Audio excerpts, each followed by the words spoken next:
All right, good afternoon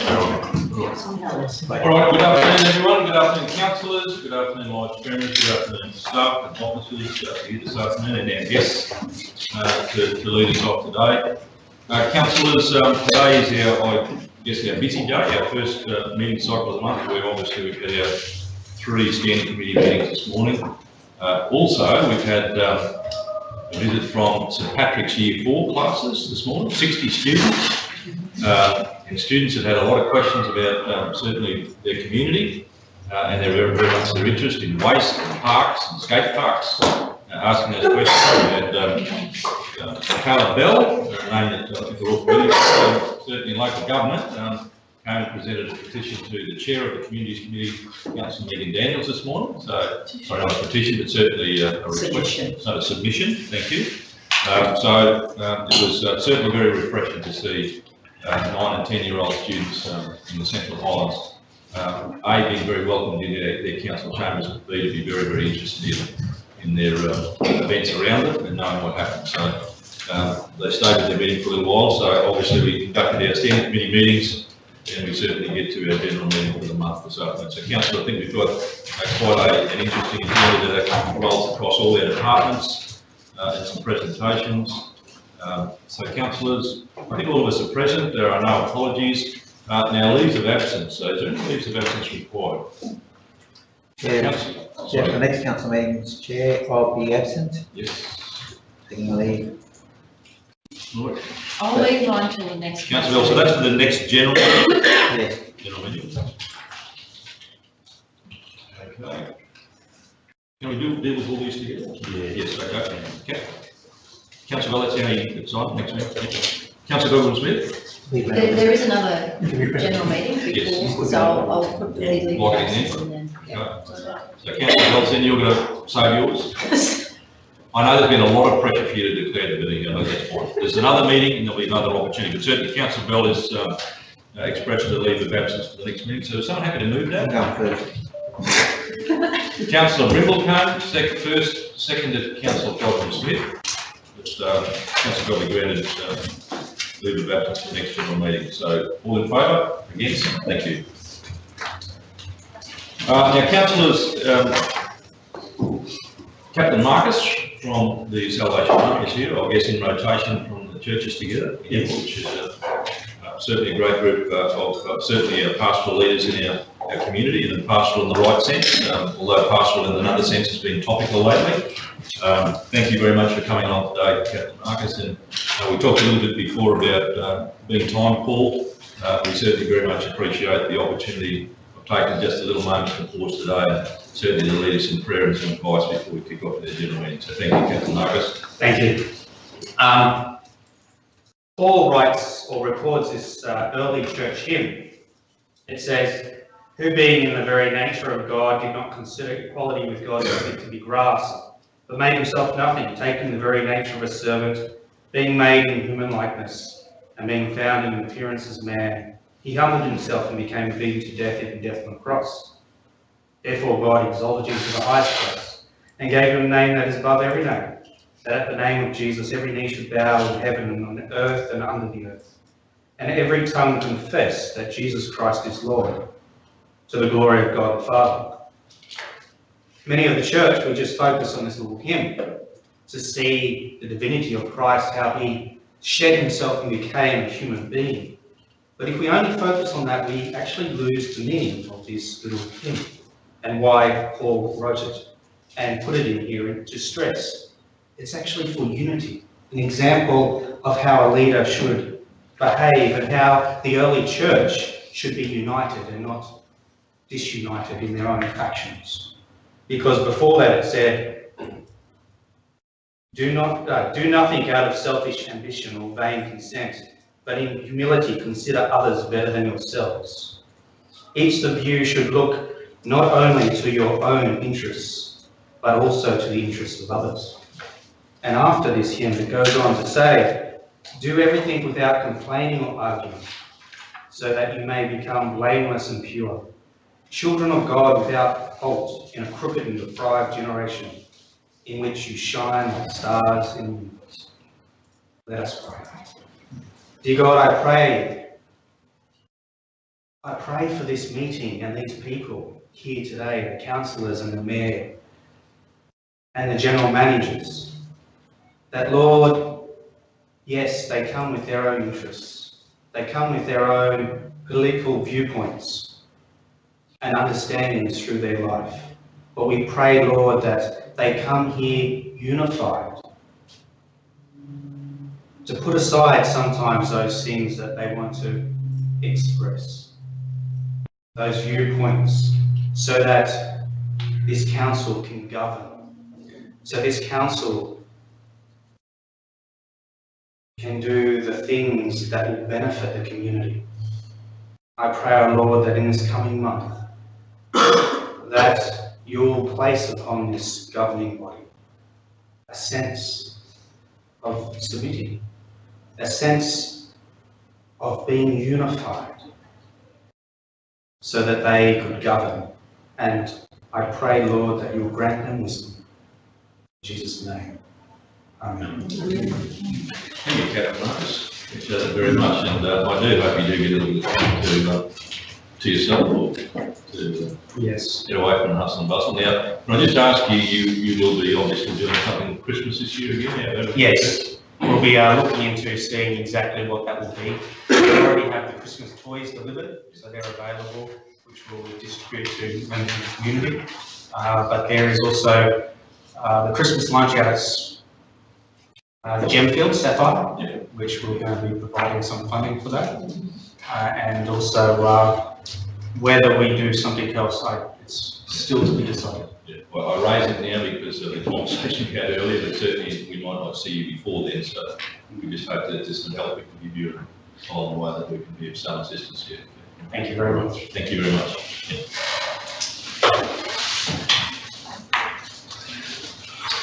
All right, councillors, back to our agendas. The confirmation of the minutes from the previous meeting, which was our general meeting on the 24th of July. Councillors, was someone present like to move those? Councillor Daniels, second Councillor Brittle. Before I put those, we'll just cast your eyes over there to there are back at the correct record.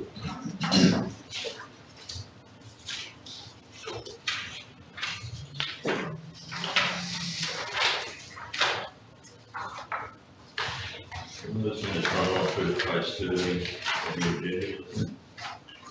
Just Yes, giving me just Councillor one Nixon. point, it has Duringa in with Blackwater Buck Bingo for their show holiday on the 5th of June.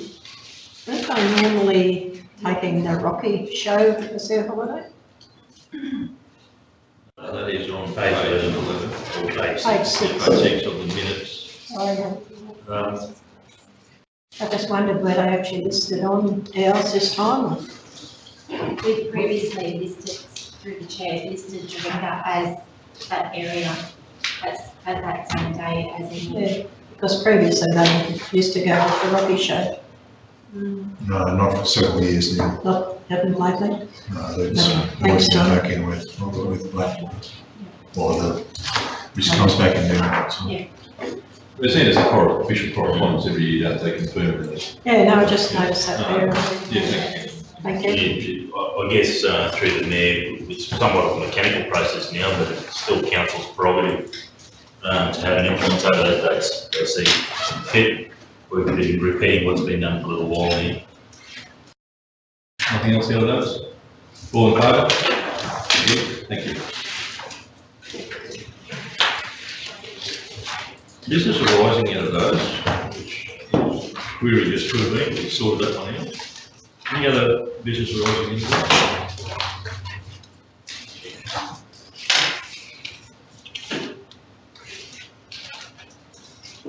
I think we've done, Gerard, if I could just raise that bus stop issue, yeah, we're proceeding with obviously a consultation, isn't it? Correct, Mr. Mayor, councillors, yes, we are taking, we're providing all the people on our mailing list with advice, and we will hopefully get some further consultation on the permanent stop over the next few months.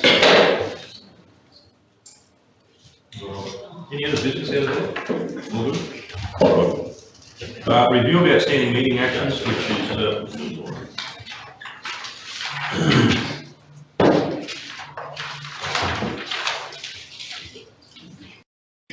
So councillors, anything out of those, just quoting that number or a page there if you have something there? Yeah, just through there, but, number one there, could we have an update on that in our closed session, mate? Or would someone like to run through that now? That would be the Blackwood Mine Workers. The Workers' Club? Yep. Jason, is there anything to add to Blackwood? I can make some comments in closed Closed session. session, yeah. Okay, thank you. Yep.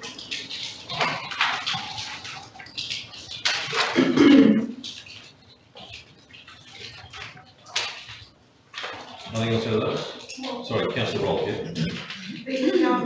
The ones down in red that are not started, it says not started, but, Yeah, they're not accurate, some of them. that some of them, yeah, just not accurate. Yeah.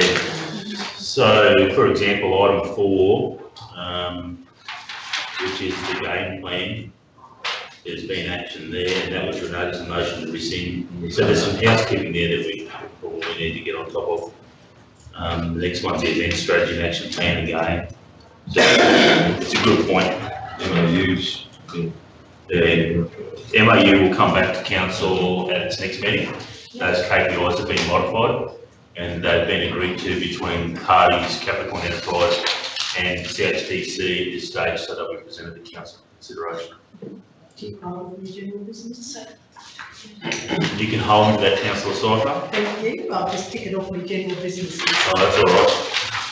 So yes, salmon is supposed to be those decisions of council that have not commenced in any way. So they're all not started. Yeah, and what I acknowledge, Mr Mayor, is that there's, in doing so, encourage the general manager to fulfil those housekeeping obligations. This is a point of truth for the elected members as to status of implementation of decisions, so it's important that we take it seriously and ensure that the most recent information is included. And Green's course is completed.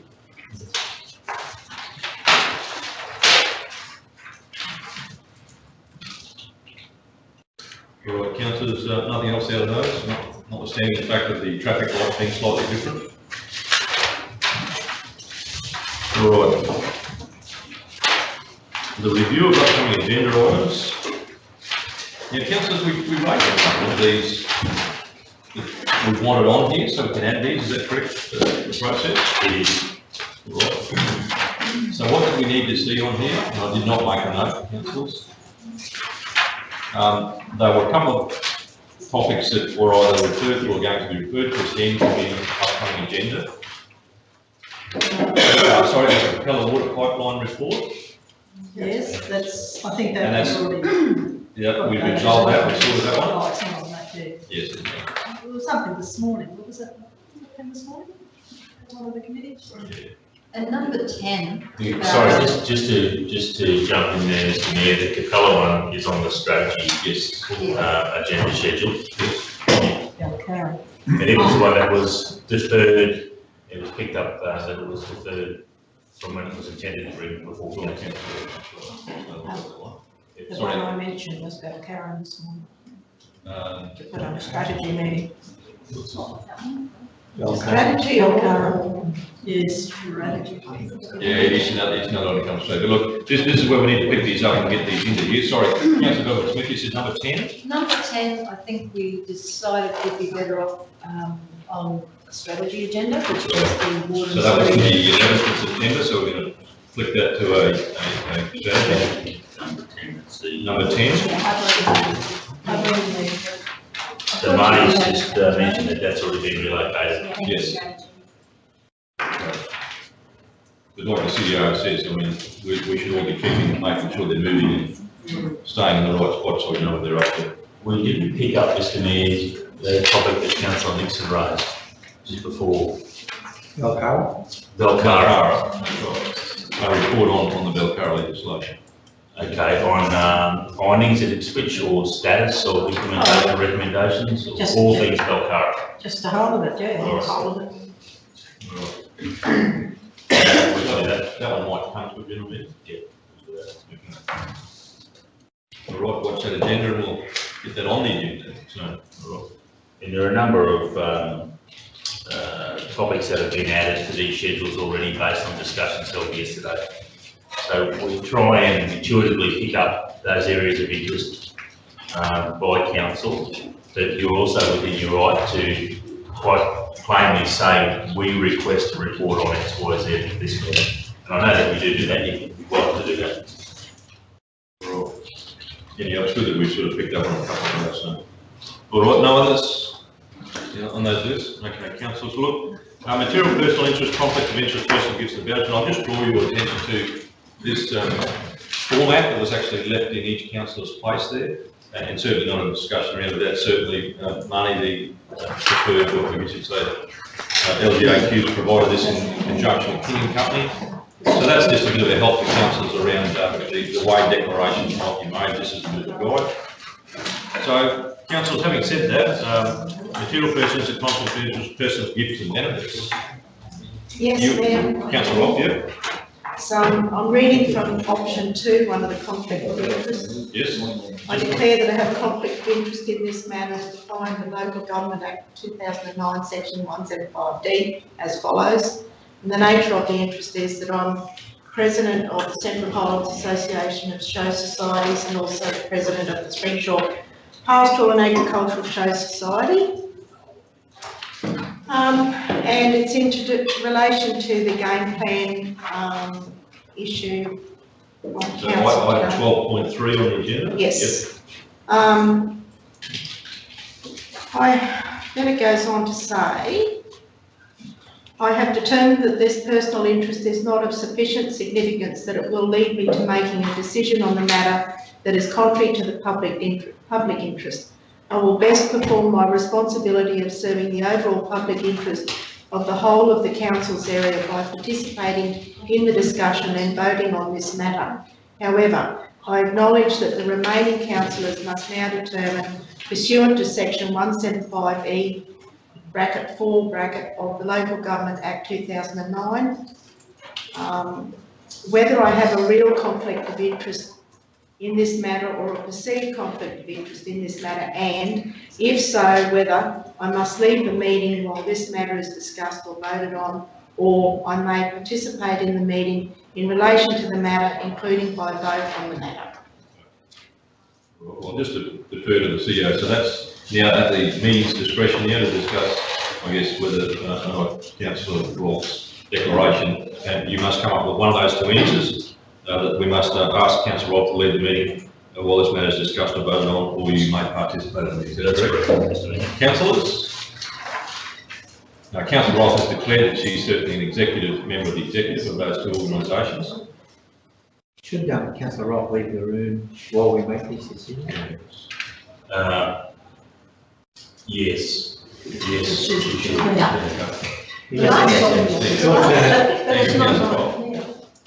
No, whether she can vote. I think when we first tested this new piece of legislation, everyone remained in the room. I think Yeah, we did, and that was the one exception to being in the room and not voting. We discussed when we tested the Blackwater, all councillors stayed in the room, but those councillors involved didn't vote. Just to clear that, you actually can't stay here and vote in the affirmative. You vote automatically. Your recall advice of the day is that's normal. That is the normal process that you can't abstain from voting. If you don't vote, it will be taken to negative. However, in the case of dealing with this conflict, it would be the one exception where a councillor could remain in the room. That was the advice back then, a couple of days after the legislation became effective. And I think what we're finding, including even in this publication, which has been produced, as the Mayor pointed out, by LGAQ, just with King & Company solicitors, is that we're fine-tuning these processes as we go along. The legislation is still quite fresh. I certainly believe it is good for Councillor Roth to leave while you make the determination. Therefore, you're not under any pressure while she's present in the room in determining whether or not she has, what type of conflict she has and how it's to be treated. So I think that this is good practice, even though at the time, the advice we had was it was okay to stay in the room. Councillor, Just could our standing orders then be adjusted to reflect? As you know, Councillor Brimble came through the mayor, when we had the recent workshop, there was a suite of amendments that we need to make to our standing orders. I don't believe they've all been finalised yet. They need to be, and those standing orders need to come back before council. So if we can, Marty, we'll list that for the next general meeting. And I might add too, if you reflect back, this is all good learning for us, if we reflect back to Blackwater, at that time we had 2 councillors declare that there may be a conflict, and therefore 2 never voted in that determination. So I guess in continuance of that clarification, Councillor Roll has chosen option 2, which is her declaration and proposal to stay in the meeting. That's what the heading says. So it's up to council to decide now those 2 options. So. And under this new legislation, every time this is discussed, it's got to be continuously declared each and every time. yes, unfortunately, that's the information we have. It does seem onerous, but the reality is that there could be, or there would be differences in the nature of a report from meeting to meeting. So I suppose with that variable, it makes sense for the elected member to declare each and every time. So just in regards to, can I ask Councillor Sifo, as a member of science, Yes. that could be potentially have a interest in the same thing that Councillor Ross referring to. As a member of the, I think the advice we received was different for someone that was a member of the organisation versus executive. I'm an executive. Yeah, that's what I'm saying, but there was a difference between just being a member and being on the executive. There's two different outcomes, because as a member of the executive, you don't actually, you aren't part of the, I suppose, the... So I should be doing the same as Chris? Yeah. Well, we potentially, yes. Okay, do we go through this one by one, or do we do it all? Well, we must remember that it's for those members entitled to vote. So if Councillor Seifer was preparing to declare, similarly to Councillor Roll, as Councillor McIndoe was preparing to declare, then you wouldn't be entitled to vote. You should declare. Yeah, before, we should all be removed before we vote. Well, you're not entitled to done by one. So we may have to, I mean, I'm only going in turn here, but I mean, we may have to say to you that if there are declarations related to the same agenda item, that we'll actually find out what the intention of each of those persons are at that agenda point, and then actually declare everyone to make sure the voting is correct or seen to be correct. Well, exactly. See, I really think that we're letting this get all out of control to a certain degree. I think at this point in time, what's on the agenda, it does not affect an individual, it does not affect the Science Centre at this point in time. I think if it was discussing the showgrounds and the user agreement at the showgrounds where the Science Centre is located, then yes, I would have a conflict. But I do not think there is a conflict when you're discussing a strategy and how that strategy is going to be rolled out. I think we're actually getting absolutely out of control with all of this.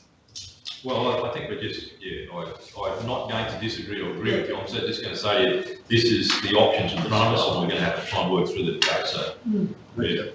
In saying that, I wish to also declare under option 1 that I have a... Option 1 or 2? Sorry, option... Jesus, 2. Yeah. Do I read all this out? No, well, effectively that you're going to declare on the same option an interest in, and what particular organisation we're going to... Yep, Central Queensland Capitalist of Rockhampton. Yes. I'm on the board there. I think I've got to state that. And then it pertains to sport. Nature of my relationship, yeah. Nature of relationship, yeah. That's it. So it's the same agenda item? Yep. So that then if we're going to, I guess, vote on the balance, the council is going to determine that consideration, then you'll have to leave the room as well. So, Okay, I'll declare option one, I think. Councillor declares and leaves the meeting. What did the others do? Option two? they've done option 2. Okay, I won't vote on anything.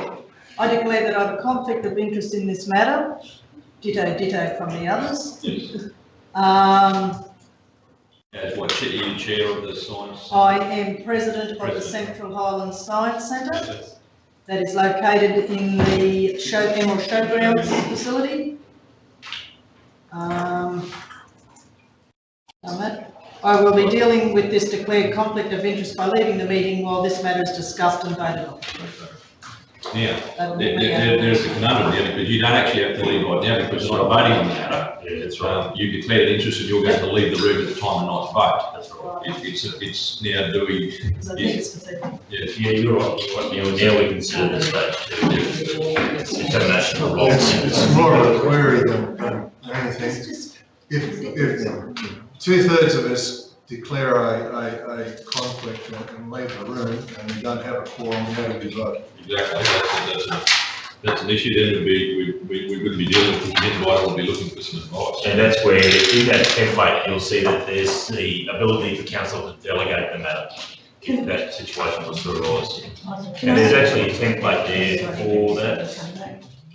If you look at page 6, if that was to happen, it would be a resolution that as a consequence of a majority of councillors present at this meeting having informed the meeting of the existence of an NPI in this matter, pursuant to the relevant section of the legislation, considering this matter is hereby delegated to either the mayor, the CEO, or the chair of the standing committee. So that option exists if the majority of councillors were conflicted. But that's MPIs, isn't it? That's MPIs. MPIs, that's not. And just seeking clarification, if you're appointed by council onto a particular committee, this doesn't, is that right, or am I In the context of company law or for our, Well, I'm just thinking of, I know Central Highlands Development Corporation is listed as one of with its connection to Royal Mackenzie House was listed in the main plan in the presentation, and as with my role as a director on there, I just want to seek clarification on whether directors of, through the mayor, directors of companies are able to stay in the room. Okay. So, because you put your council public interest before your responsibilities as a director. And I would be in that same boat. Thank you for clarifying. It's an interesting subject that Mr Mayor and Council, that's the one that we've taken extensive legal advice on over the last 18 months prior to the Belcara findings. There are circumstances where a councillor could be conflicted between their roles as a board director and an elected member, and in that situation they'd be compelled to not be present in the meeting. But generally, in the majority of instances, your council responsibility takes precedence over your directorship, so you stay in the room. Okay. So I guess before we proceed now, is everyone comfortable with where they're at?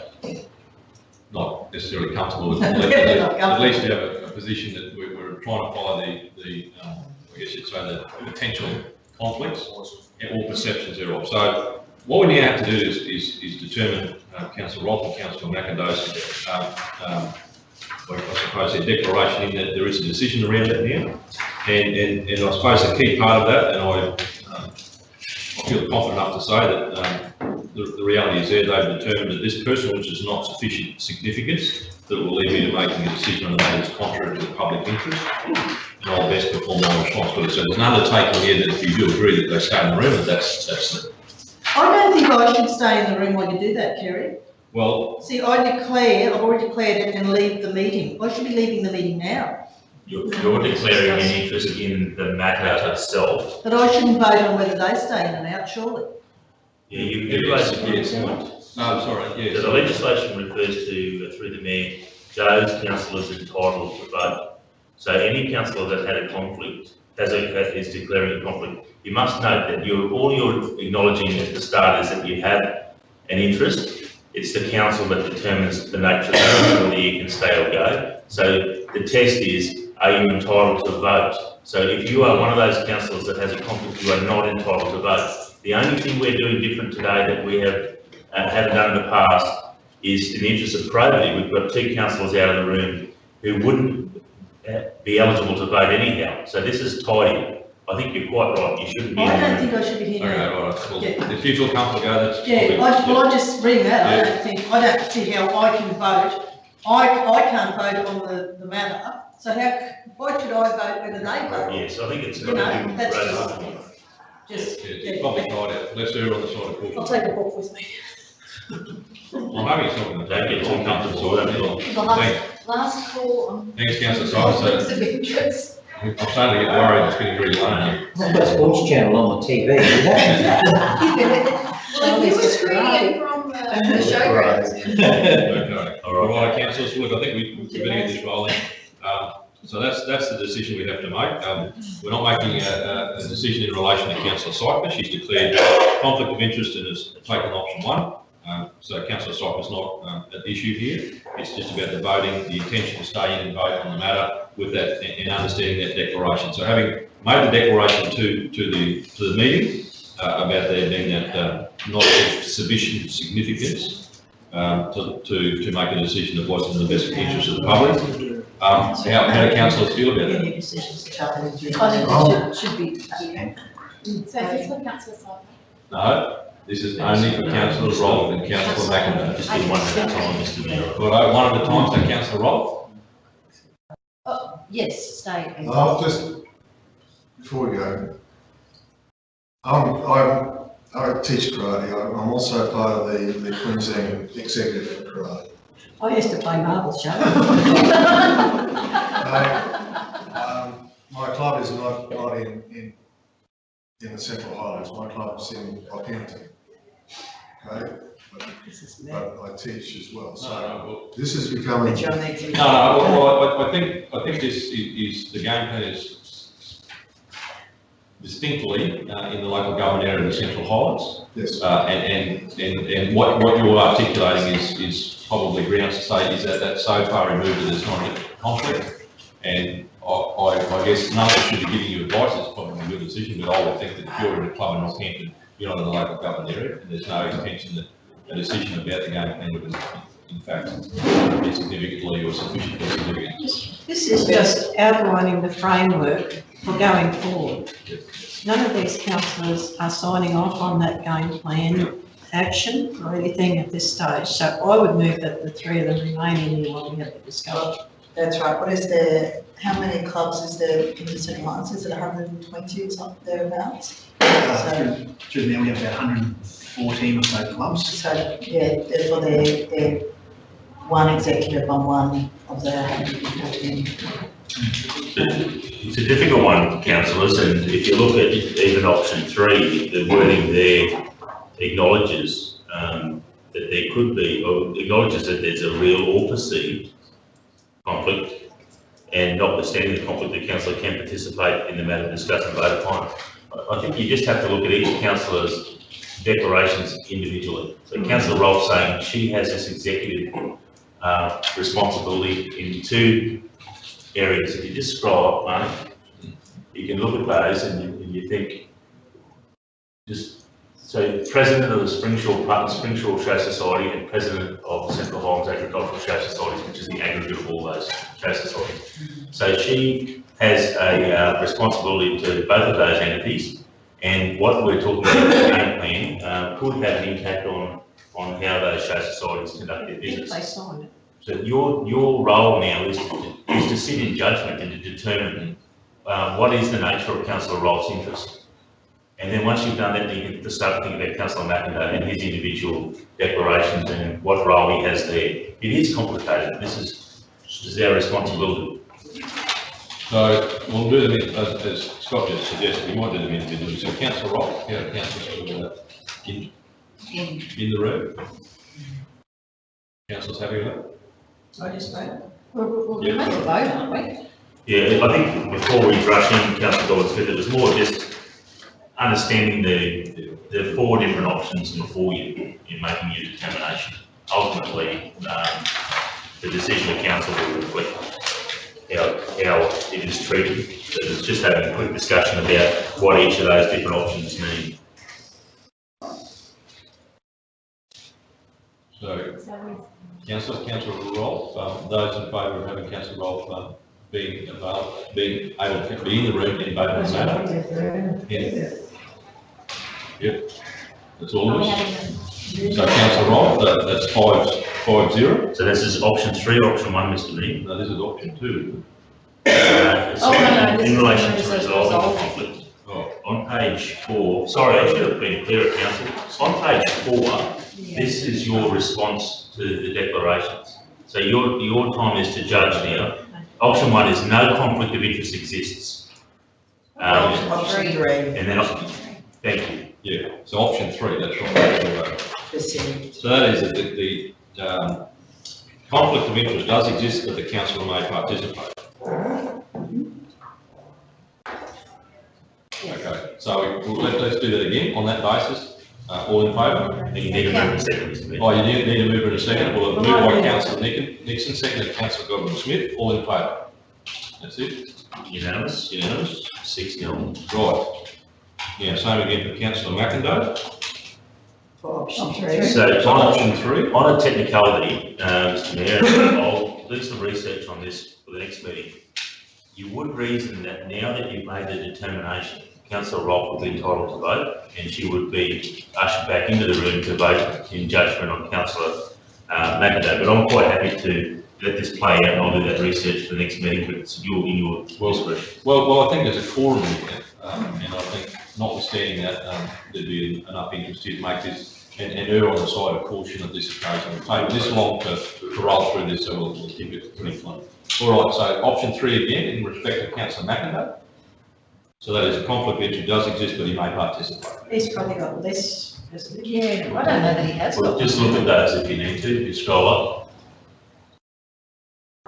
Fully completed, but he's an executive of the Central Queensland Capras. So you're the executive of the CQ Capras, That's not here. No. and Well, That was just it. That he then said that, yes. Having on that, he declared that he didn't have a conflict. He thought he still would. I thought there was a second part, Councillor. No, I think he just acknowledged he was a board member of that. Yeah.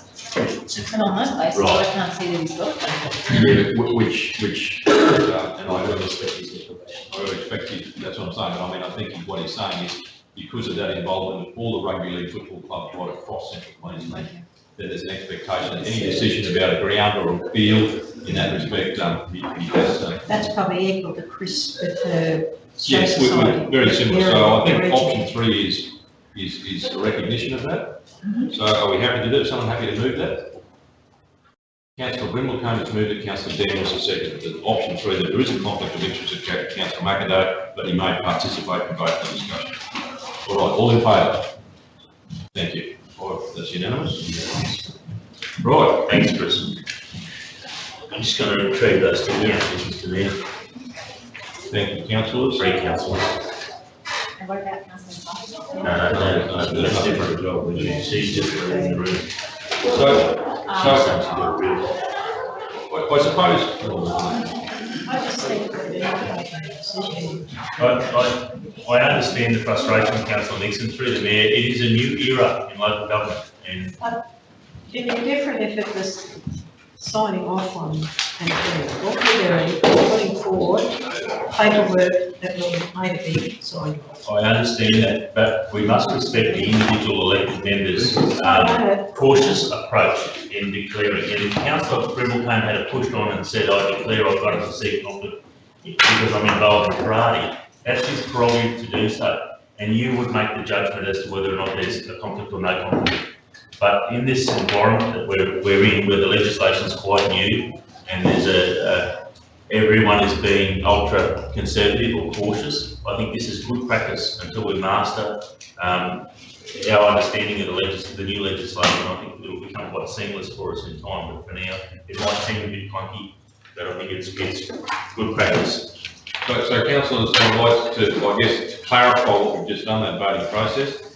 Councillor Cypress obviously declared a conflict of interest under option 1, so in that respect, at item 12.3, she will leave the room and not participate in that discussion.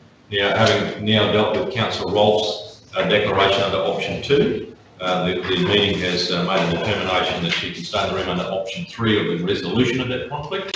So you may stay in the room and vote on that matter, item 12.3. You participate in the discussion in respect of Councillor McIndoe. Under that same option 3, which is a resolution of that conflict, after Councillor McIndoe declared his interest, Council has resolved that Councillor McIndoe can stay in the room and vote on the matter.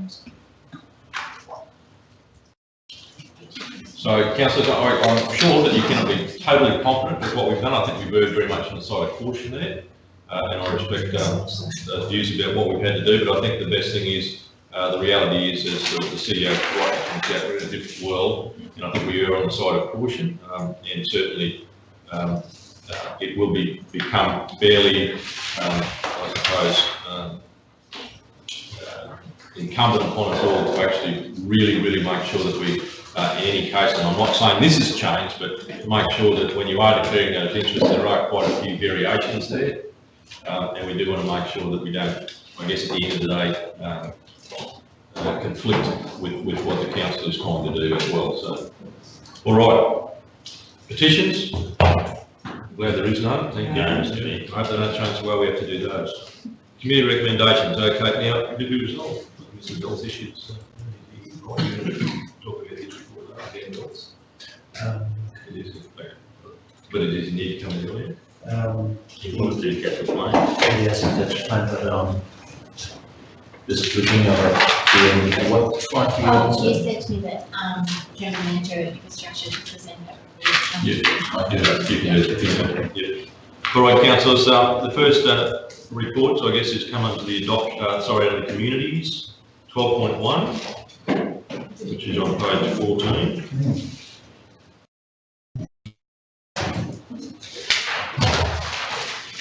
And that is a report in respect of waste.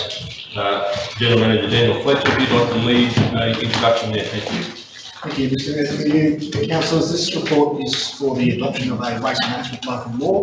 You recall on the 12th of June, we brought before council the proposed local law number 6, waste management. That was in response to some adjustments made by the state government, which left a loophole in local governments to be able to follow through with waste management practices. So between then and now, there's actually been some further adjustments to that state legislation, and this actual local law, for the benefit of completeness, is not required anymore. However, it is important that if the council decides to implement this local law, it provides a level of flexibility for us to implement some other and to stay on top and monitor that waste environment. So I'll allow our project officer of resource recovery, Kent, and Kirsten, to detail the benefits of progressing with this local law despite not having the requirement of Right. So yeah, as Daniel alluded to, basically there's provisions that were in the state government legislation, and it was around, they had expiry provisions on it because it was around competition, actually. So the law allowed local governments to declare a collection service within their area. Some local governments had actually done that also for commercial premises. So there was a lot of industry saying that it was an unfair competitive advantage for local governments to declare collection services for commercial businesses. So the state government had provisions on for them to expire, basically for local governments to get their own houses in order and collect. Reading between the lines, basically a lot of local governments weren't ready for that change. So at basically nearly the 11th hour, the state government said we're removing those provisions. But realistically, a piece of legislation the state government can change, and lobby groups can be effective, and those provisions may be eventually sometime in the future. So we had the local law in place to cover when those provisions are going to get removed. They're now not going to get removed, but we can still have a local law. Our local law basically completely emulates that state legislation, and we're allowed to have that as long as we don't countermand anything in the state legislation. So we're going to continue with our local law because the state legislation only basically talks to the authority for local governments to declare a service for those people for curbside collection. What it doesn't do is break down a lot more and get into the nitty-gritty of waste management, basically. So some local governments have gone a lot further and put a lot more provisions into their local law. We will have that ability under subordinate local law. So there's going to be a lot of changes. We've been presenting to these meetings, a couple of these meetings now for a while, talking about the future of waste services. Particularly one of those really big things is going to be around recycling. It's also going to be around contamination levels in recycling. So whilst we have that ability to do a lot of communication with the community and a lot of programs in terms of improving our contamination rates, only get so far with a carrot, and with a local law we'll be able to introduce a stick. So we can do that under a subordinate local law. The subordinate local law doesn't require any consultation with state government agencies, which we have to go through to actually do with the local law. So we've gone through that consultation process with the state government. They've come back, it's fine. So we can implement our local law in the future if we decide to. We can actually implement subordinate local laws under that, which give us greater control over our waste streams, issues of contamination. And some councils have gone to issues around how long bins are left out, which is particularly pertinent in mining communities, because some bins are left out on curbsides for entire weeks, getting quite smelly.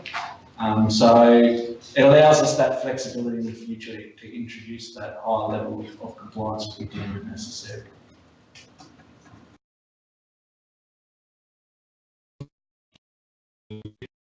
Questions? Yes. Mr. Mayor, just, yeah, I know you say we haven't got to have it, but there's nothing in there that's probably new to what you don't do now. That's correct, yeah. One thing, I just wonder, like, normally a lot of people have a lot of waste that they can't put in bins and that. Are we going to have a yearly collection? It's not in this, but like in October, just go around and give people the opportunity to put their waste, trees, etc. out on the footpath and have a general clean-up for people with bulk waste. Because I know we used to do it one time. I mean, we'd do it after floods and things as a matter of course, but it's just there's a lot of people only have a wheelie bin. They have a garden and like palm leaves and things like that. They have nowhere to, or no means to get them to the tip. I just wondering whether you have planned an operation clean-up through later on in the year or anything like that? Curbside hard waste collections we have is not part of our business at the moment. It's certainly something we will look into, but as you mentioned, we do provide for those. We do also have those transfer stations at all those localities. There's some people haven't got the means to get this stuff to the transfer station. So I just wonder if we can actually, I know it's nothing to do with what we're talking about this, but just, I think it's a great idea to be able to give people the opportunity to get rid of that bulk stuff they've got in their yards. Through you, Mr. Mayor, if you're comfortable, Councillor Nixon, we can bring some more information back to Council about what that might cost and the benefits that that opportunity can bring, and we can have that discussion at a later stage. Thank you. Well, thank you, Councillor Nixon. It's a good opportunity to bring that point up. So everyone happy with that local law? Okay, so the recommendation is just pursuant to that section, as Kent points out, is obviously it's just a level of coverage that affords us certainly a gap. Or not a gap, I guess you'd say. So is someone happy to move that resolution? Moved by Councillor Grimble, seconded. Councillor Nixon, all in favour? Against? Thanks, Kent.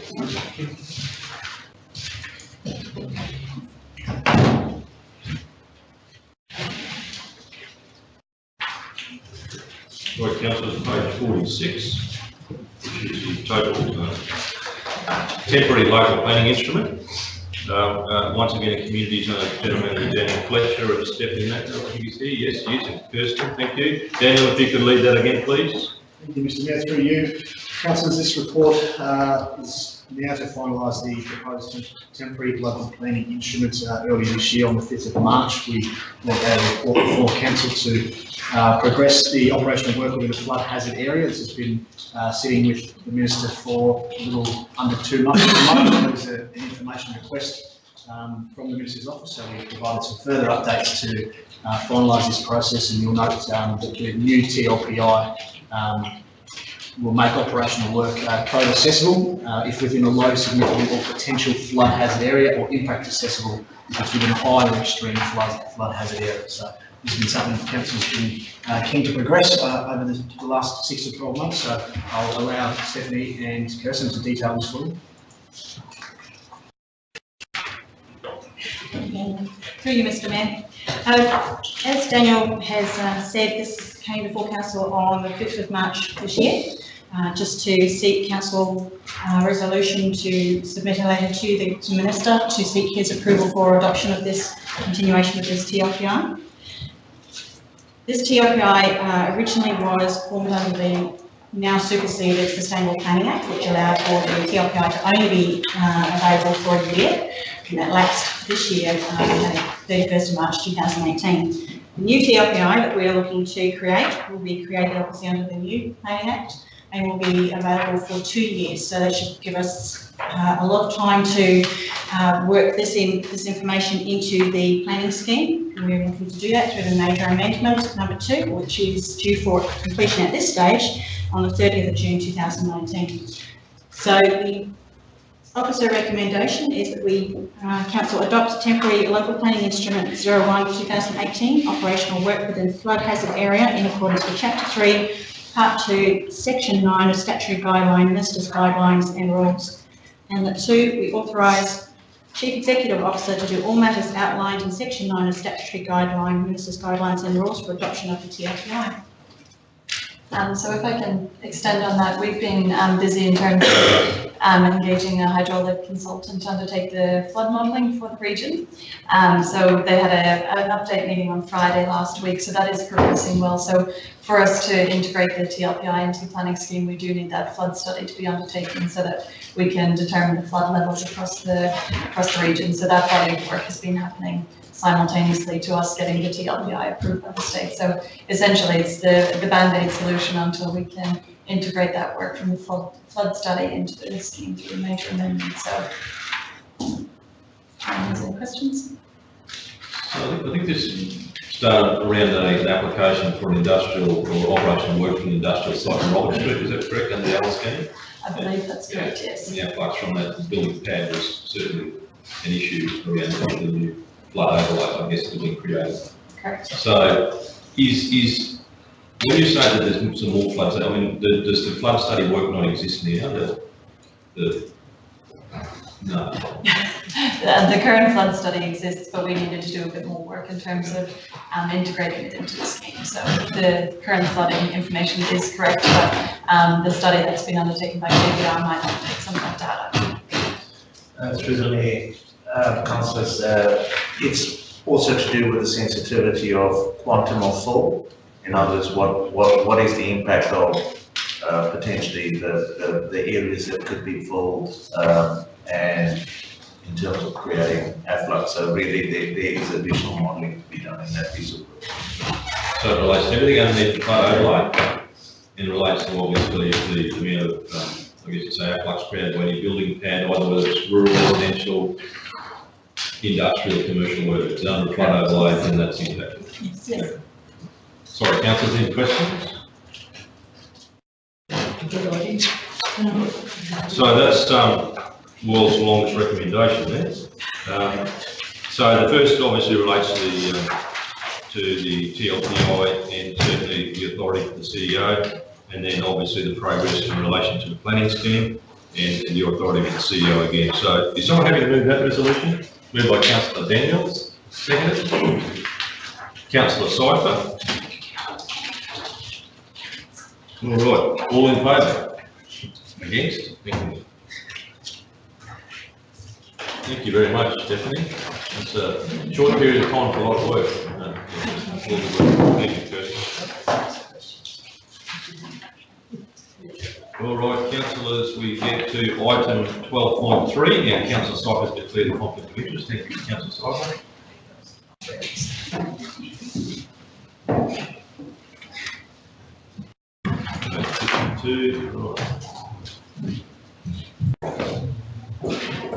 Really hope this is a pretty good show. We've gone through a lot of work to get here.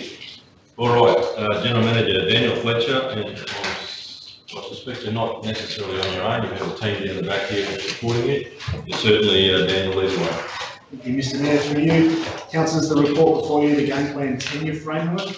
I understand councillors are fully acquainted with this process. We had our meeting, the council meeting in Blackwater, where it was adopted to rescind the previous motion to go to community engagement, and that provided an opportunity to reassess where the game plan advisory committee were, and in particular how they were addressing the issues for the game plan and progressing that. So 2 months have transpired since that, and we've been able to conduct 2 game plan advisory committee meetings and then 2 separate councillor workshops through the strategic and briefing forum to fully update councils on the process that the game plan advisory committee have taken to get to the position where we're at now. The recommendation before you is not dissimilar to the previous one, where we're seeking council's endorsement to go back to community engagement with the updated information and statistics that the game plan advisory committee have finalised. What that looks like is 29 meetings across all of the different facilities in our region. So you'll recall the first round of community engagement occurred in 4 different areas, Springshaw, Capella, Emerald and Blackwater, and they were region-based, introducing the community to the concept of the game plan, and post the first engagement with the community in December last year, council endorsed the game plan strategy, which is the 10-year strategy focusing on sport and recreation across our region. So to sum up, we're looking to go back to the community for the second round of engagement, seeking your support for that. Happy to take any questions. I do have a few queries through there. Just page 37 or 58. In there, in the columns where you've got the vendor and the organisation, with utility usage, it's got the vendor will be responsible for water usage. Well, it's in yellow. Does that mean you're going to write in there within the next 12 months or within a time frame or something? Yeah, so through you, Mr Mayor, so all of the information is still at this stage to be confirmed with the community around how that works. The Game Plan Advisory Committee have indicated that they would like to push that water scenario further, but again, that particular decision is yet to be finalised and will be finalised at full council once that second round of engagement. It's not set in concrete here? No. Okay. Now, on that same page, I've got a few things, but the wording on improvements and alterations, it should be without the prior approval, not with prior approval, because it's a double negative. The vendor may make no improvements or alterations to the venue unless they get prior approval. No, thank you. So it should be without, shouldn't it? And the insurance, the 20 million, is that asking too much for small clubs? It's fairly standard. Most SSOs require that for their normal sporting requirements anyway.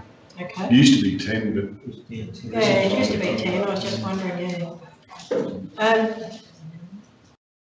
Yeah, and it's got the vendor will provide a certificate of currency for buildings and assets. Well, they wouldn't be insuring the buildings because they're council assets. Yeah, security, Mr Mayor, so that is correct, that most of the buildings will be, but if there is the situation where an organisation does own one, and again, this particular right of use agreement will be adjusted according to those facilities. Right, yeah. Yeah, it's just, it doesn't say that's negotiable. No, yes, sorry if I wasn't clear earlier, so this right of use agreement will be again discussed and negotiated with the particular facilities and organisations to suit their unique needs. So it's not a one-size-fits-all approach for every facility and organisation. So why don't you change that sentence to what it is, the vendor provides certificate of currency for building assets? They are located, because you're saying the opposite on the other side. We can make those adjustments. Yeah. And over the page on 60, it's got signed by an authorised person. Is that should be one of the executives, shouldn't it? of the community For the group. community group. Yeah, under the constitution, under their constitution, they will have that, should Yeah, clearly because- have that articulated, and it would normally be the president or another executive member. Yeah, we've got to be guarded, so just to tidy that up, that it had to be from the executive, I thought. And on the maintenance schedule, on the next page, I know I'm going on here, but I just want to clarify it. Electrical, mechanical apparatus, repairs and alterations, the responsibility of the lessee. What did you actually mean there? Do you have anything in mind? Whereabouts, eh? Sorry? Whereabouts? Number one. Page 61. Number one on page 61. Because like, I can't think of any electrical, mechanical stuff that would be the lessee's responsibility. Through you, Mr. Mayor, I'll find Maybe full clarity on that, but I imagine it's based on the fact that the testing and tagging and all the small electrical requirements are at this stage suggested to be for the community organisation. It might be just might be just a jug or something. Yeah, slushy machines, things like that. Yeah, well, it just doesn't say that, and I was just just thinking of cold rooms or things, well, that wouldn't be their responsibility because we'd own that. Fridges would be. Yeah, but if it's anything bigger than that. And that's, I think, where it's got to, under the schedule of each individual, it's going to be different for every. Yeah, and the testing and tagging, shouldn't that be our responsibility for bigger things? No. Oh, I'm sorry. There are some statutory obligations that we need to be aware of as well from a council perspective. From but council we'll perspective, confirm. That's what I was thinking. Yeah, so there's, again, this is just, this is not the final version. This is still to be discussed and negotiated with not only the community organisations, but back at the Game Plan Advisory Committee and then again at full council. So, yeah, this is not the final. Yeah, and I was just wondering about number 13 there, it's got light bulbs, or that small light bulbs. What about the external football lights and spotties? Yeah, through Mr. Mayor, that would be considered major improvements, so they will fall under the council's obligation. Currently, that's what's to be suggested. Yeah, no, it's just, I think this probably needs to be worded differently, probably to explain. And pest control would be council responsibility, wouldn't it? It's not in there. Well, I couldn't see it there. I'll need to. But I think you did mention it before, being council's responsibility. I think you get White ants and termites, things like that, definitely. And then spiders. The general. I think all pest control should be council's responsibility. Someone gets bitten by a spider, who's responsible? I won't put snakes in here, snake trap. I understand it is currently council's responsibility. Council does it now. Full pest, yep. Again, something to be considered and negotiated as we go through that process. And certainly may stay the same. No, okay, that's me done. All right, thanks, councillor. Thank you. Other questions?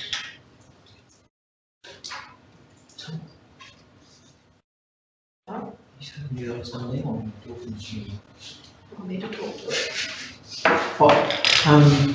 So I just got, I'm the same with Councillor Nixon in regards to utility usage. And I sort of, I suppose, at this stage have a real concern with the water being included. Because I felt there was a number of negotiations and discussions were going to happen about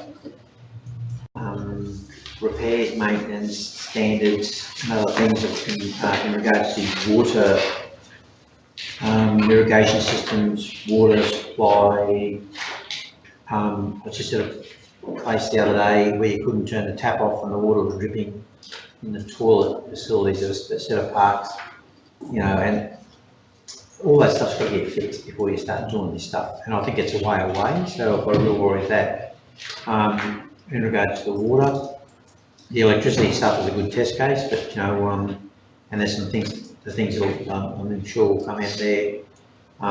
So there should be, to me, in the usage, I mean, if we're taking this around as a draft of what an agreement might look like, there should be, I think, some columns at the bottom which sort of talk about future discussion, future consultation, or, you know, future, development. I will be around these things, water at a certain time, or other things in regards to other maintenance areas. I think Councillor Nixon brings up a good point. Where are floodlights and who's going to fix those, and do they become under minor maintenance, or and actually it's not really stipulated, so I just think that they're the sort of things that probably need to be put in another basket somewhere as part of the agreement, but, you know, for further negotiations and discussions with and where they apply. The water ones, and as I said, it's very difficult in regards to some people that might use raw water, some that don't use raw water. How do you measure and charge, and it's all that sort of stuff hasn't been sorted, I don't think so. That includes the Emerald Showgrounds.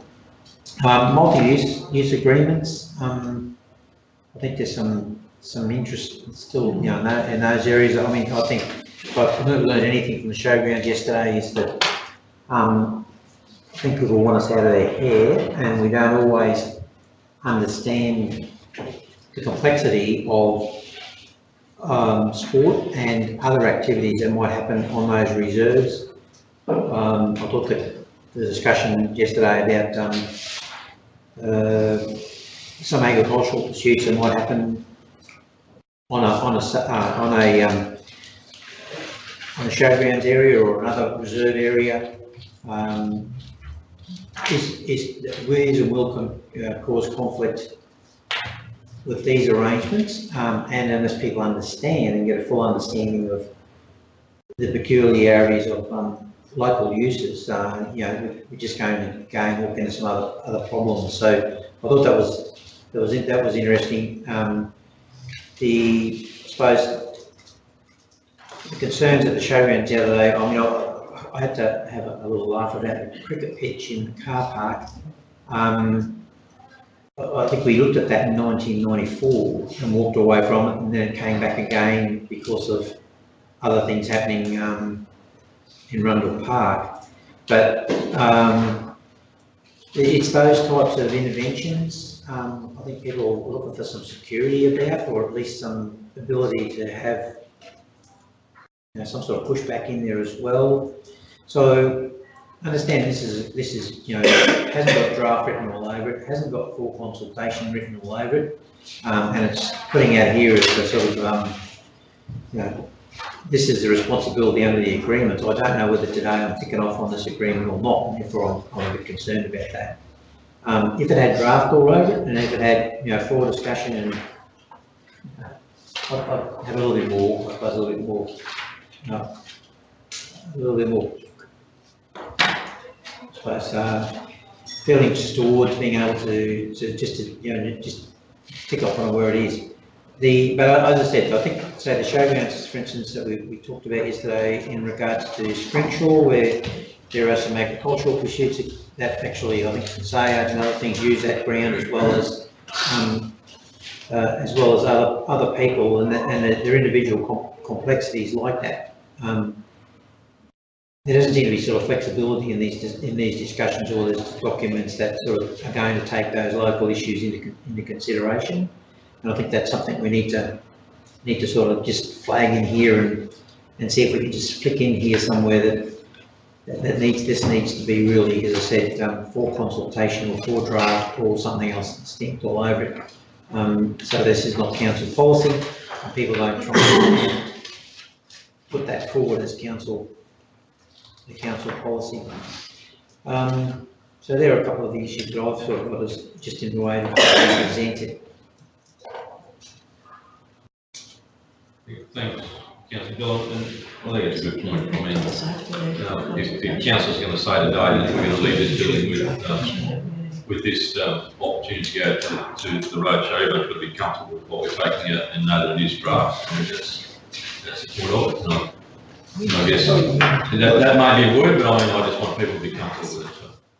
So. Through the chair, I too agree with both the previous councillors' discussions surrounding the water, but I've got to take it that this is for consultation. Yes, it does need a little bit of branding, and I know it does in the background. It doesn't have it written all over it there, but when it takes it, that the consultation is exactly that. We're looking to seek permission to go for consultation. I too sit with the water that it is a real concern, this water issue.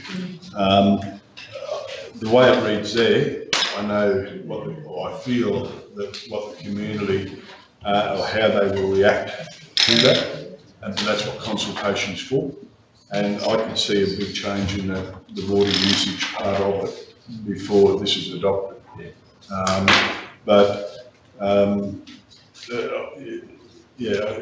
To go to consultation, it will certainly increase the discussion, and it'll do the job that's needed to do.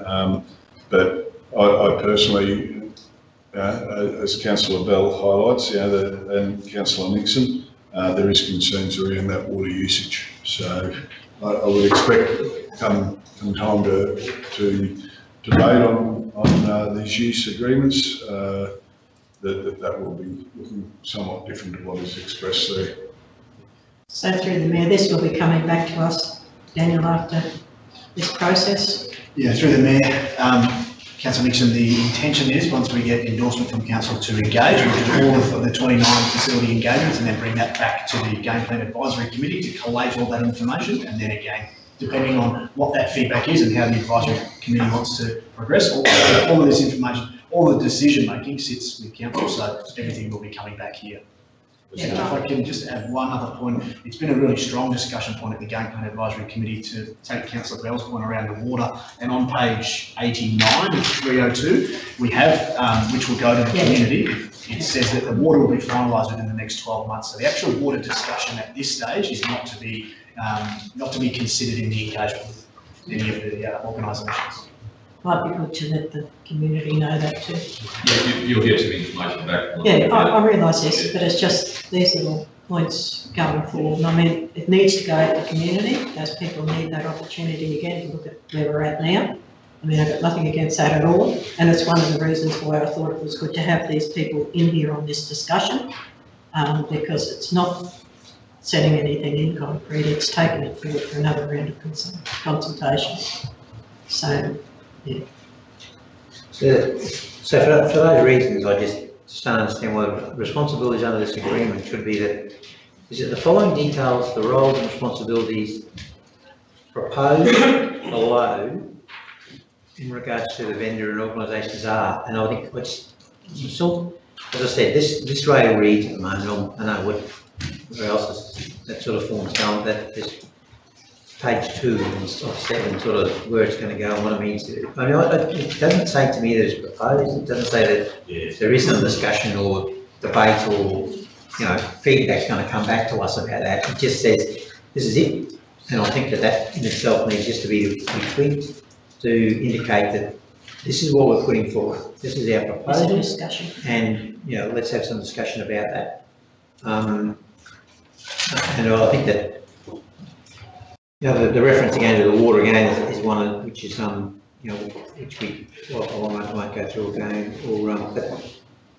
But in regards to then again, I suppose how you implement and who's got the carriage of this then, Daniel? Once it's gazetted from council, how does it move forward with what group? Is it the game plan committee and which staff are attached to it?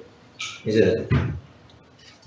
Yeah, it's certainly been, if you wish, it's certainly indicated in there in previous documentation that's come to council where I believe until September 2019 the game plan administers this through our chain and the team, and at that point it goes back to council. Is that it? Is that? Okay. Yeah, and it's all minuted there in terms of reference initially, and certainly been discussed at the game plan committee level as to when the community members drop off, and it is administered by council. Through you, Mr Mayor, just to add to that, so there's no, currently there's nothing in place beyond the Game Plan Advisory Committee, so at that instance, all tenure frameworks and approvals and decisions for that would be coming to full council, unless council was to determine another mechanism, whether it was the extension of Game Plan or some other leasing advisory group. But at this point in time, there's no authority beyond September 2019 for the Game Plan, and everything will be coming to council, again, unless something is, unless an alternative is decided. But, Mr Mayor, a number of amendments have been identified to the draft, including labelling it a draft. I think council's got two options. You could consider your recommendation to endorse subject to amendments as described, if you're happy with that, or for the sake of 2 weeks, you could revisit this with those amendments made. But as we all understand, this recommendation is to commence that engagement process. And you're looking at the collateral that will be used for the engagement process. And what you're saying quite clearly is that throughout the document, there needs to be reference to proposed, suggested things to be considered so that it's softened for consultation purposes. So if we pass it now with amendments, or we have it brought back in 2 weeks' time for you to see those amendments.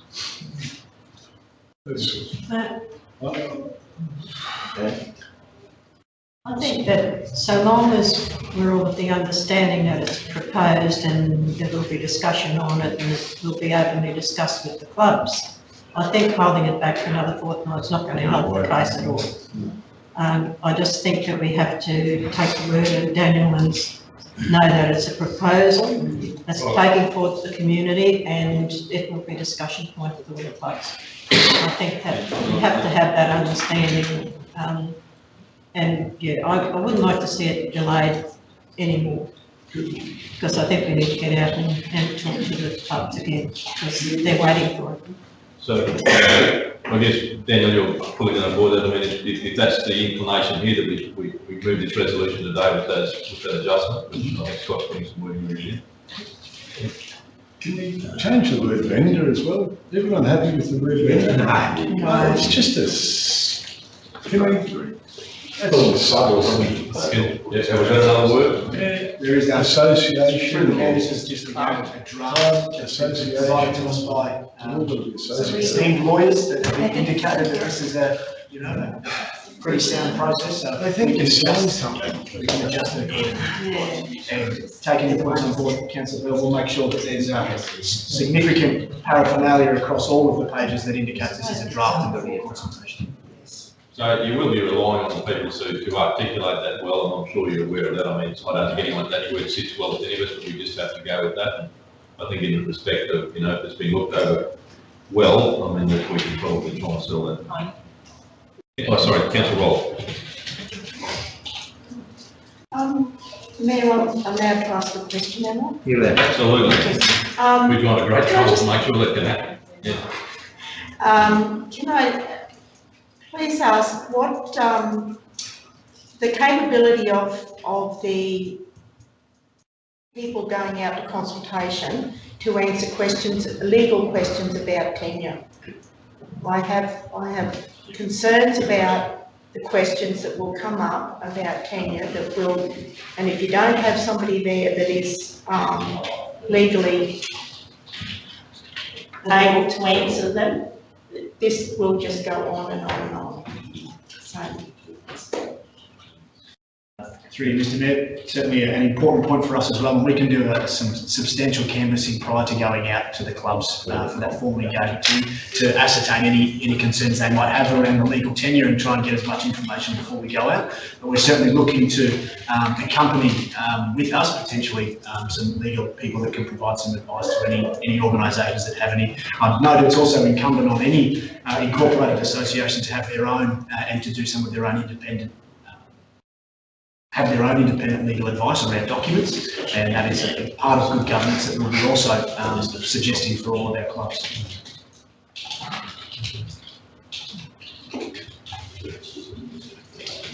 Any other questions? So, Mr Mayor, we've played with the wording there, and I think we've captured the intent of council. it says that CHRC endorsed the community engagement presentation and rights of use agreement subject to amendments to reflect the draft rights of use agreement as a proposal for discussion and consultation purposes. And then further, that the Game Plan Advisory Committee commenced the second round of community engagement through meetings with sport and active recreation organisations across the region. There might be more you want to add to that, but I think the key was to try and make it very clear that the collateral that's being used for engagement is just that, it's just a consultation and discussion, so that we get that rich feedback. So just, Mayor, just in that, are they actually going to commence the second round of community engagement? So are they having meetings with individual sports and organisations, or are you having community type meetings again? So through you, Mr. Mayor, this, as a decision from the Game Plan Advisory Committee, the second round of engagement will be conducted per facility. So that will be determined by, we have 29 facilities identified that we'll be going out to meet with. So we'll be inviting all of the particular groups associated with that facility, especially the executive members of their committee. So that's the initial plan, to make sure that we cover off on the details. One of the learnings we had from the first engagement round that was we were unable to provide details for individual clubs, which they were requesting. So the decision to go per facility gives our team the opportunity to take the financials and particular details for those facilities where we can have a much more granular discussion. One more thing. And they're going to go to one town and kind of settle that down and work out there and then go to another town? Through you, Mr. Mayor, I haven't seen the actual plan just yet. I'm certainly waiting to get this endorsement from council, and then we'll be contacting the clubs. I know we're intending on starting in the south and east side, which Emma is our sport work officer for. That's just based around our staffing considerations at this time. Because if you did one, you'd probably find out all the pitfalls before you go to another one. And I know we've got Blackwater, Capella and Springshaw probably are something similar with the multitude of users in an area. So I just think if you do, say, if you're doing Springshaw first, well, you can probably find out a few things there that you can apply to Blackwater and Capella, for instance. Yeah, it's really Mr. Mayor. That will certainly be some learnings we'll take on, so I appreciate it. All right. Well, look, councillors, are you happy enough? Or just want to get something clarified. The second part of that resolution reads further that the Game Plan Advisory Committee commence the second round of community engagement. Is it the committee that's doing the meetings? No. Through the mayor, yeah, we intend to invite all committee members along to host, while our staff will be facilitating that. We're really So you think it's fair fair to say, fair representation in that resolution that the Game Plan Advisory Committee will be commencing that community engagement? I believe so, given that. So all 29 meetings? Well, again, so that's going to be a logistical challenge for, in particular, community members that sit on the committee. Well, and the that's council. a challenge. It certainly will be a challenge, but I think that does reflect the intention of the committee. So that committee is going to drive it? Well, the staff will drive and facilitate, but the expectation that the committee is the body that's dealing with the detail, having that opportunity to connect with our facilities. Happy to adjust it if that doesn't sit right with the council, but ultimately the invitation will be. Well, it just sounds like the committee is doing the committee consultation and engagement. Further to that, has that been at a committee meeting, Councillor McIndoe, that the Game Plan Advisory Committee is going to do these? I don't think it was drawn down to specific identities that sit within the committee, but it was certainly under the understanding that those on the committee are welcome to attend. I think Councillor Godwin-Smith's concern there is it's a stipulation that every committee member is going to be at all 29. I think that's the concern there. Should that be rewritten to the Game Plan Advisory Group? I don't know. Well, the alternative is how do you say who is going to do it? That's right. So it's not just the It doesn't Is that- imply that the whole committee goes to every event, it's the fact that it's that mechanism that you've chosen is actually going to do the engagement. I don't know how you want to word it. What about further that representatives of the Game Plan Advisory Committee? And that allows those that can't attend. Just take it, just say further, that the second round of community engagement. That's all you do, Thank you. Yeah, There you go. For the game plan. That loosens it up. That's better. Right. Yeah, we're looking. All right, well, look, is someone happy to move that? Moved by councillor Godwin Smith. Seconded, councillor McIndoe. All in favour? Against? Thank you. Unanimous? Yes. All right. Not really, got one outside. She's probably going to coffee. No, she's going to copy, she said she has some things to do. Not to cold. Well, all I can say is that, look, thank you, General Manager Daniel Fletcher and Chair Councillor McIndoe. This is just the start, it's never the finish. No, just for a moment, Chair, in the background, and there's been some terrific, as we all know, there's some unbelievable work getting done in the background by our game plan team. But I just want to touch, I know General Manager Daniel Fletcher is going to bring us a full report or a greater report, but I just want to acknowledge the greatness of what the game plan's doing and what the council's doing with the game plan.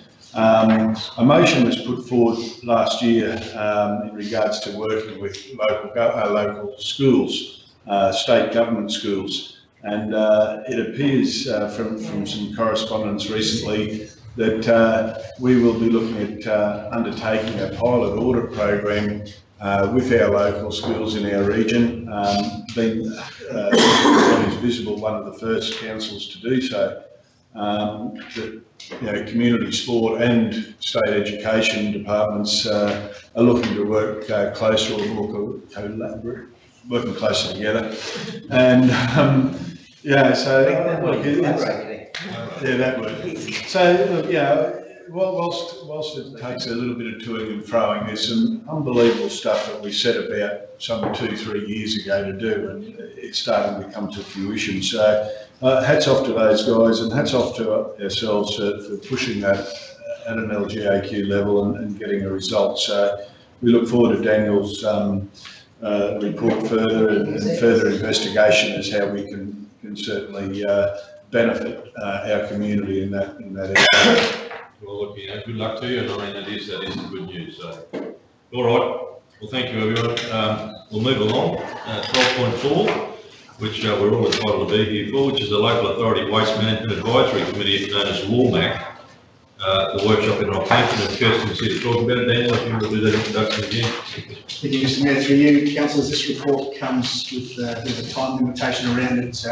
Kirsten will outline the details, but essentially we're looking for any councillor who may have some interest in participating in this meeting, which is later this month on the 23rd of August. So we have to bring this to you, and Kirsten will indicate the benefits of attending. Thank you, Mr. Mayor. So the Local Authority Waste Management Advisory Committee, or LAWMAC, has set a date claimer for the workshop and annual general meeting in Rockhampton on Thursday, the 23rd of August, and Friday, the 24th of August. So as Daniel discussed, there are timeframes around there. We do need to send through our RSVP by tomorrow. So essentially, they haven't sent through a detailed program, but attached to the report is the outline of what they were expecting to happen over the day and a half of the workshop and AGM. So essentially, it involves a tour of the material recycling facility and the Lakes Creek Road landfill, with a bus riding with all those involved. There'll be a dinner put on by CQG Consulting at Cattle House on Quay Street on the Thursday evening, and then on Friday there will be the annual general meeting. So council is a corresponding member council. In the report, Marnie's kindly provided some information in relation to the budgetary requirements. So these figures are relevant as of the 31st of July. So I do note that the conference, the Cairns Future Cities and Smart Communities Conference costs haven't been added into them as they're provided on the 31st of July. So in relation to that, we need nominations from council if they choose to send a representative for the 23rd and 24th. There is a clash in terms of the dates of the workshop and AGM. So the community consultation meetings at Thierry, Claremont, Rubyville Road, Sapphire and Rubyville, Anarchy, Bogentongue and Lockington are on those days. So just keep that in mind if you're nominating a councillor to attend. The dingo races are on the Saturday, so you can do it in the world still. Now it's all time. So there's plenty happening. Okay. So councillors are interested in going to that or attending? Certainly correspondence obviously with the community consultation. And council officers are attending first? There are, so Kenneth is attending and myself and potentially another officer, so. Well represented. I think we're well represented, perhaps. Oh, no, I would have let, I'm doing the well too, so. Yeah, I would like to attend as well. Yeah. My community consultations is a high Yeah, priority. yeah, so. All right. You don't.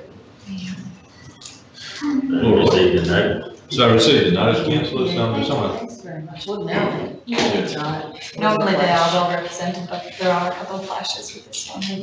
Obviously our priorities at Central Highlands. So. Well, I think given the type of nature of waste, certainly in the work that you've done, obviously in the forums you've already attended, it's very, very appropriate in terms of an empirical sort of come down, you're certainly going to the right places. So. Yeah, and we can certainly give an update after to see if there's anything we know that's come out of it. Yeah. Well, just to record that resolution, as councillors just want to note that, please. We've received that report. Someone move it, please. Moved by councillor Daniel, second councillor Rolfe. All in favour? Yes, thank you. Right. Well, Ian, just going to come down and talk about the development update. Kirsten will stay put and Daniel Fletcher can do the introduction, if that's okay. Item 12.1, which is our development application update. Thank you, Mr Mayor. Through you again, councillors, this is our regular monthly update. Nothing too exciting or revolutionary at this stage, although I've been told that Ryan's in the planning stages of bringing it in a somewhat different format for you next month, so keep your eyes on that space. But Ryan can outline that last month's activity in the development assessment area. Daniel, Mr Mayor, through you. As of the 25th of July 2018, there are currently 27 development applications lodged with council for assessment. These have been summarised within the figure 1 of the report and include material change of use, reconfiguring the lot, building works assessment against the planning scheme, other and extension and or change applications. Of these, minor change and extension applications continue to be the largest of the group. 10 of the 27 applications trigger impact assessment, obviously requiring public notification.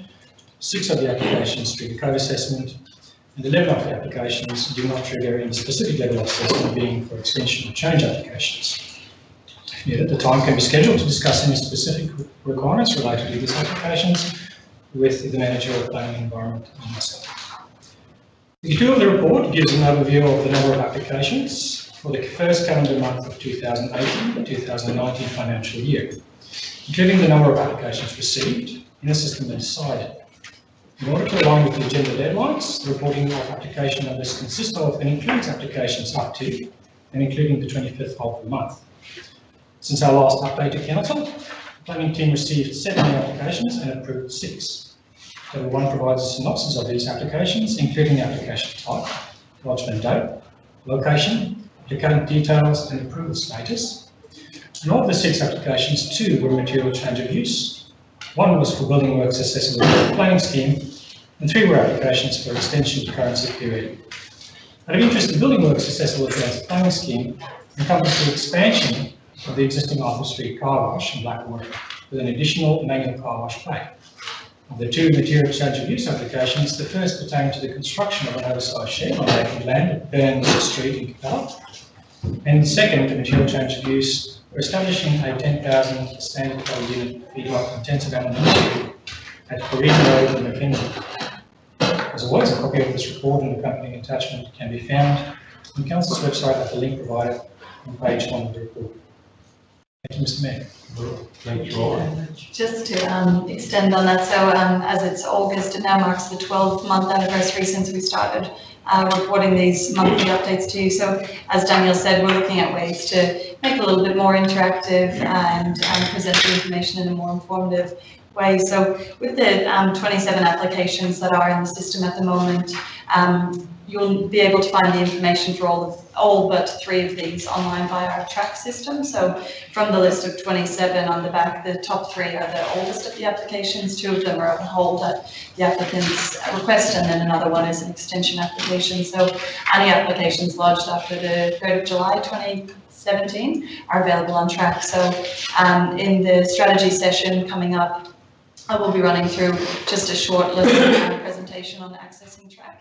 You might note I sent an email about a week ago just asking if anybody wanted a one-on-one, so I haven't received any specific requests for a one-on-one, so I thought we could just do a short session in the strategy session about how to access track and see what applications are online and what sort of information you can have. So importantly, track has the map of where the application relates to, and then you can filter it by applications decided in the past week or last month or applications lodged. So it's a pretty neat system if you're not already using it, but happy to step you through it on in the next strategy session.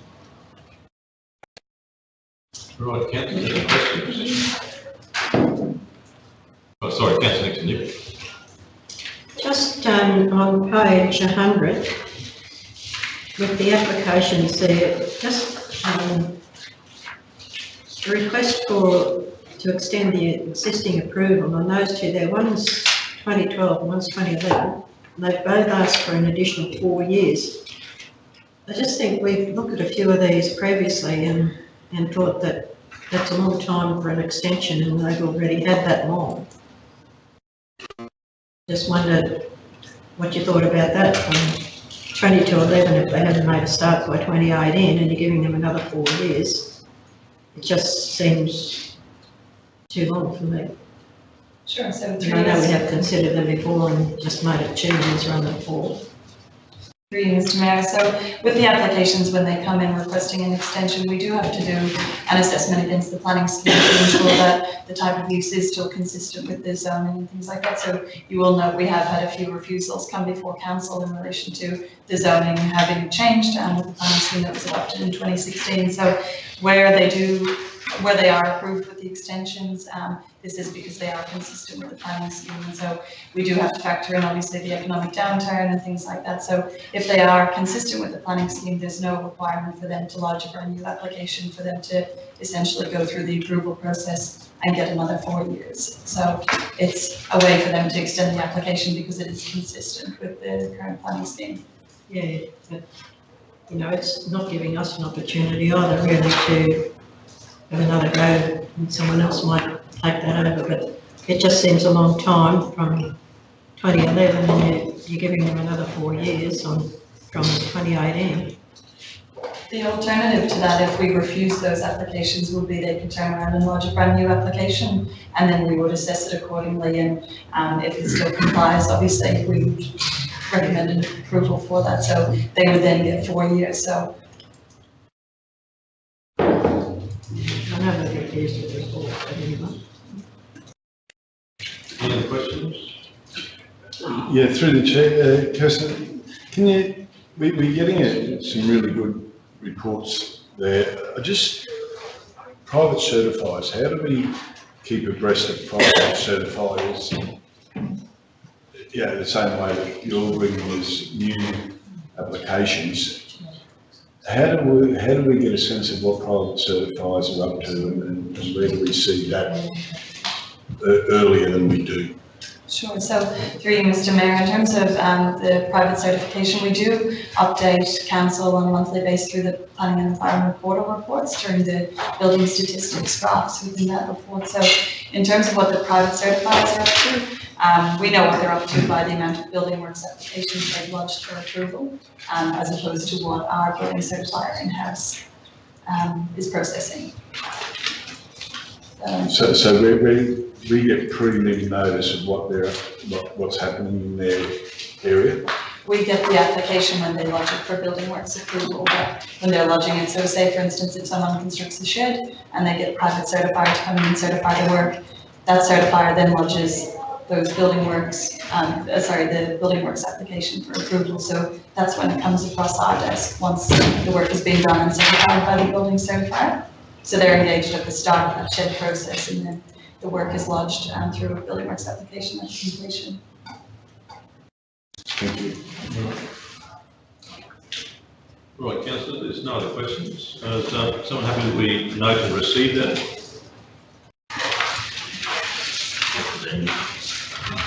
Moved by, sorry? Councillor McInerney's moving that we receive that report. Seconded by Councillor Daniels. All in favour? Against? Thank you. Thank you, Ron. Thank you, Kirsten. Thank you, Dan. You might have a break. All right, 803 is back into corporate services. The operational plan for performance. I'll hand over to our GM, Jason Bradshaw. Thank you, Mr. Mayor. Councillors, I have before you the report that finalises the conclusion of the 2007-18 operational plan and its delivery for the council. This is a statutory requirement that we assess the performance of the operational plan on a quarterly basis, and it's our opportunity to close out the priorities for 2017-18, carry forward any incomplete work into the 2018 operational plan, which has been done and reported back before. Councillors might recall also the priorities report at the strategy and briefing session on the 24th of July. The outcomes from that report are consistent with the delivery of the operational plan as provided for here. Whilst the performance isn't necessarily as high as we would like in terms of the overall achievement, there have been a number of issues identified as influences how those things have been achieved, and a lot of that work has been carried into 2018-19. Overall, the priorities remained on budget, consistent with what was allocated across the 2017-18 year. That information is also reported to Council. The detail of that's provided in the attachment to Councillor, and I'm sure myself and the other general managers would be happy to answer questions in relation to individual items on that attached report. Thank you, Mr. Mayor. Any questions?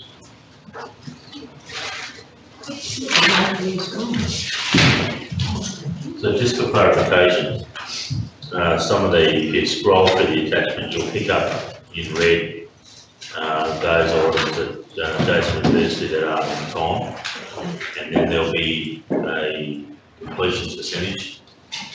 So the first one, and the key priority one, which is strong by the communities, is 1.1B, partner with community and service providers to enhance access to information on social services available throughout the region, and the measure of that being successful is information directly available across the region. Saying it's not on time, it's 95% complete, so that reflects in those stats. So we're not prorating that. So if it didn't get 100% complete, well then it's not reflected in the stats. So it makes sense. So that, those things that are in no, they roll over into this. Correct. Yeah, they carry out. So if anything, I mean, the work was important enough to be identified as a priority.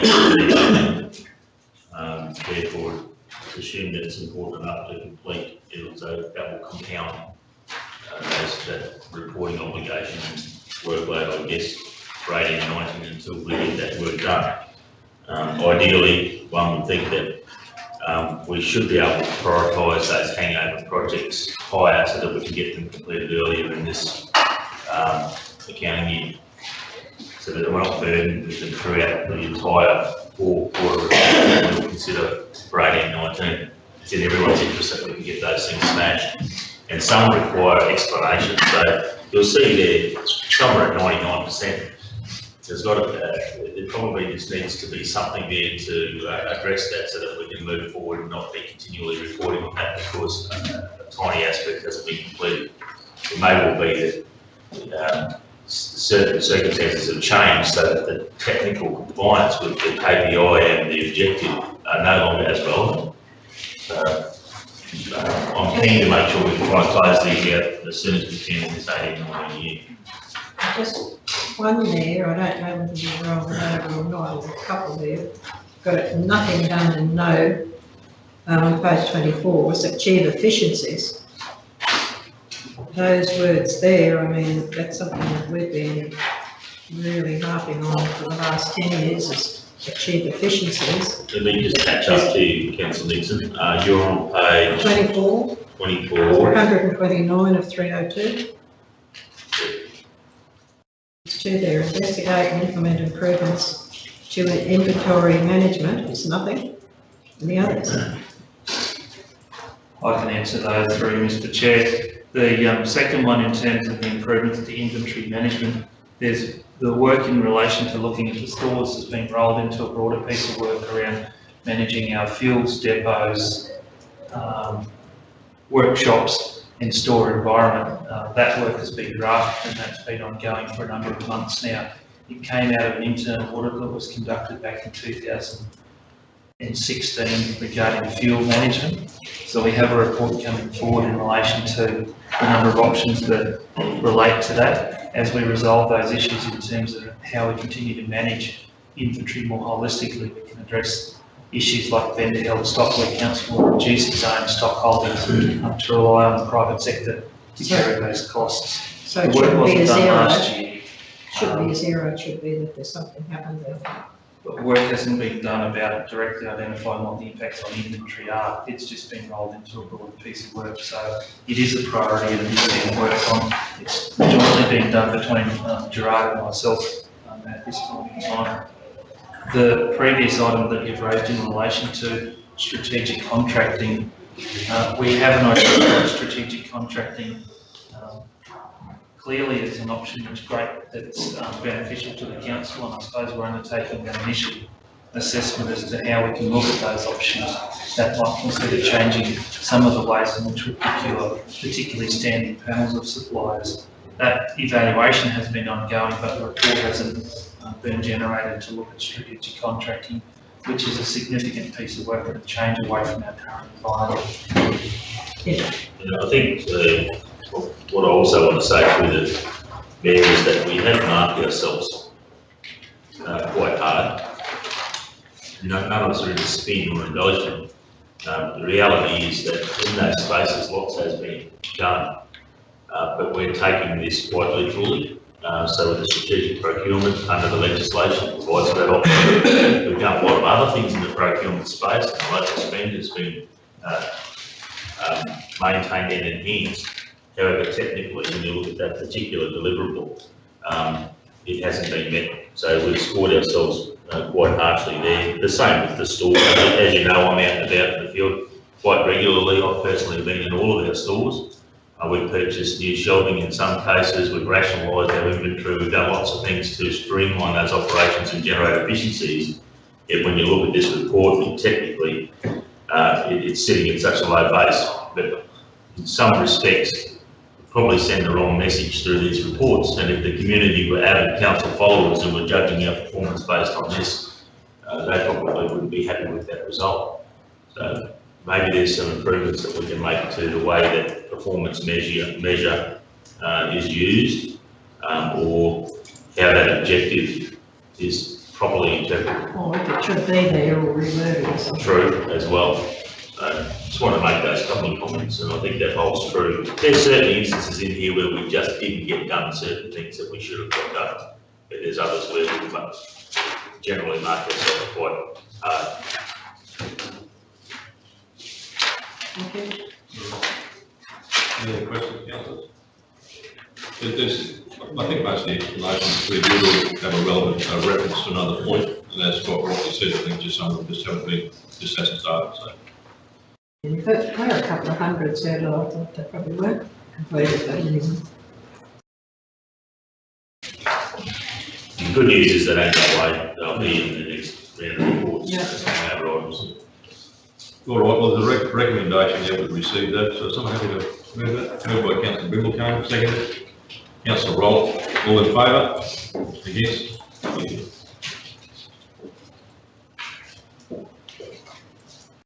Right. 14.1 is the appointment of a director of the Central Highlands Housing Company. Acting manager, Mr. Houlihan.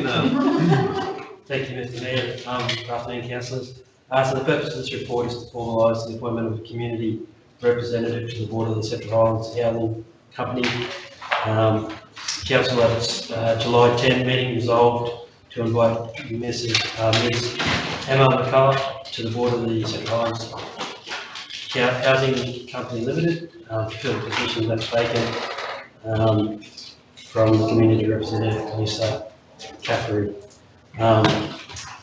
Following receipt of consent to act as a director from Mrs. McCullough, it is now appropriate for the Council, Central Highlands Regional Council as a permanent member, resolved to formally appoint Ms. Emma McCullough as the director of the Central Highlands Housing Company Limited. Thanks, Jason. I mean, certainly as chair, I'm very happy to endorse it too, but I mean, there are other board members here. Would they like to speak on the nomination? Well, we already know we're not like Step one. we resolved to invite Emma. Oh. Ms. McCullough. Look, I think Ms. McCullough is certainly qualified, considering the different director positions she holds in different boards and her experience in various organisations within the Central Highlands. Thank you, Councillor Daniels. Certainly, Emma had the opportunity through an agenda opportunity with the board to come and talk to us about her role and certainly being involved in some housing around health, certainly in the Central Highlands area. And I guess that was the catalyst for, recognising her, I suppose, particular attributes to the board if she so conceded to consider a position there, so it was extended to her. So it's just now to our board here, Council, to formally appoint Emma if that's your resolve today. So, any questions about that? Or?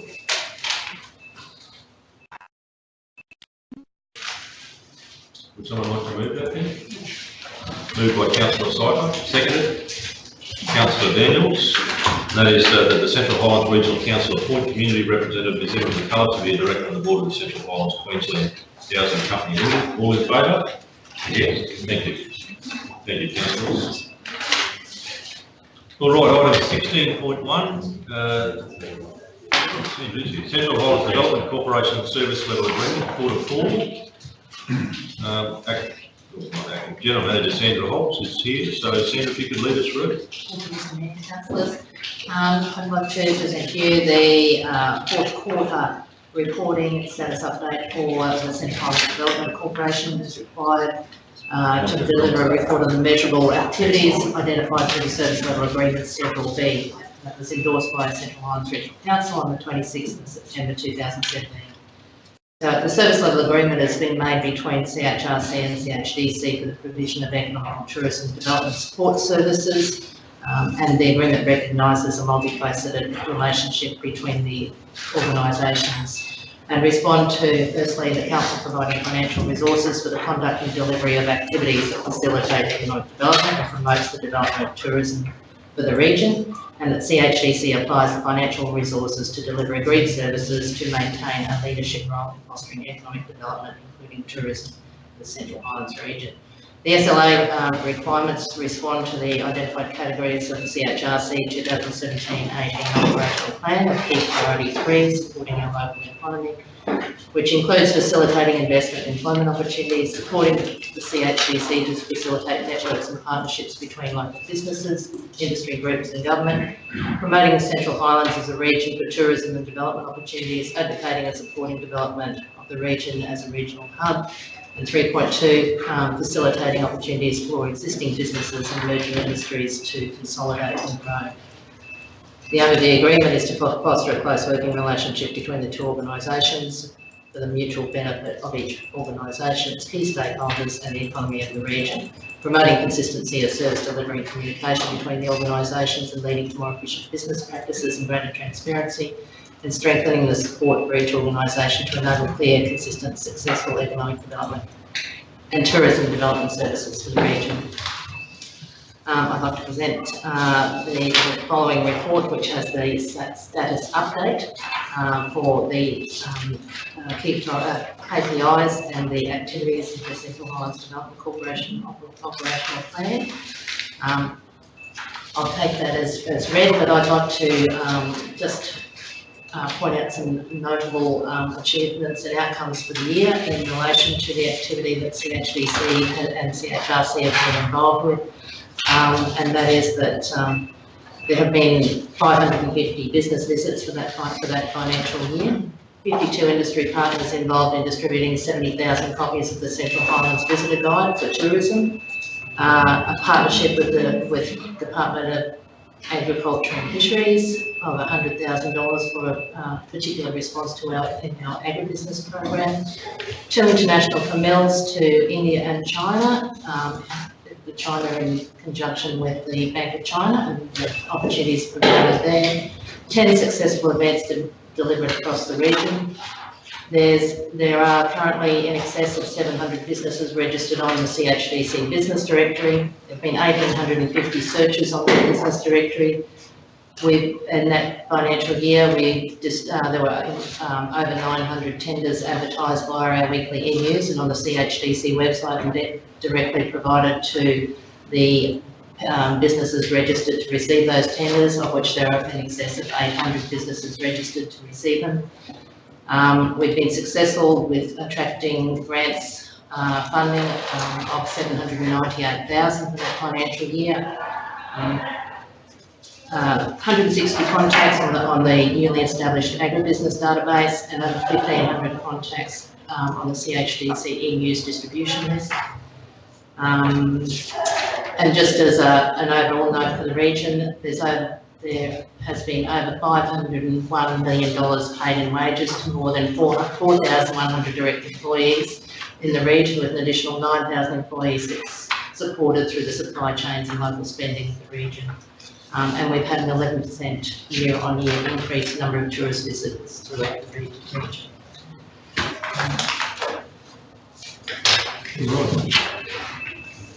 So just recommendation of Central Highlands Regional Council accept the 2017-2018 operational plan status update as required by the Citizens Agreement. Right, council, questions on the agreement, on the deliverables?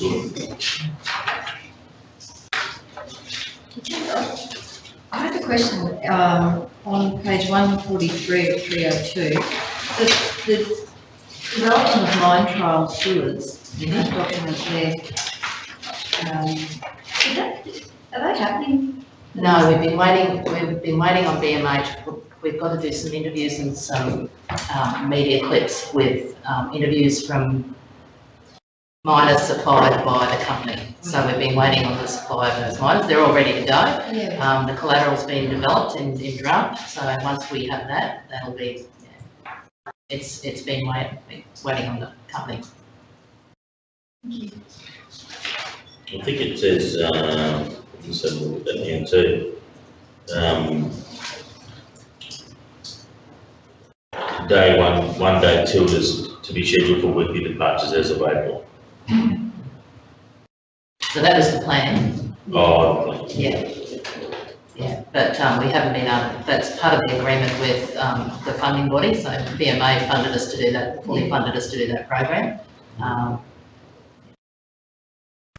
So as soon as we have that information provided, that was as a legacy of the Crinum mine component. Any other questions? Just, it doesn't have a show, like on page 141, the Business Excellent Awards, it shows total budget 81, it doesn't show how much you recovered. So that was, it was a self-funded project. So it was recovered fully recovered. Yeah, it wasn't, so it was funded through sponsorship as well as the cost of tickets returned. No, I just wondered because it's only showing the negatives there and not the positives. Money there.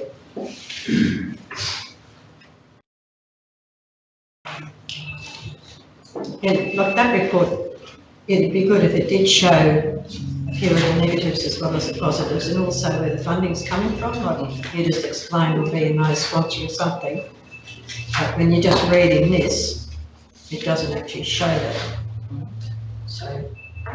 Which is a timely question, Councillor Nixon, through the Mayor. At the second meeting in August, there will be a number of CHDC related topics on the agenda, one of which will be the new proposed service level agreement, which has some changes to reporting obligations, CHDC, and it defines the quarterly report and the financial report. So that financial report will provide financial level of detail associated with all the CHDC activities. Yeah. There's that, and there's a number of other CHDC matters that will be on that agenda.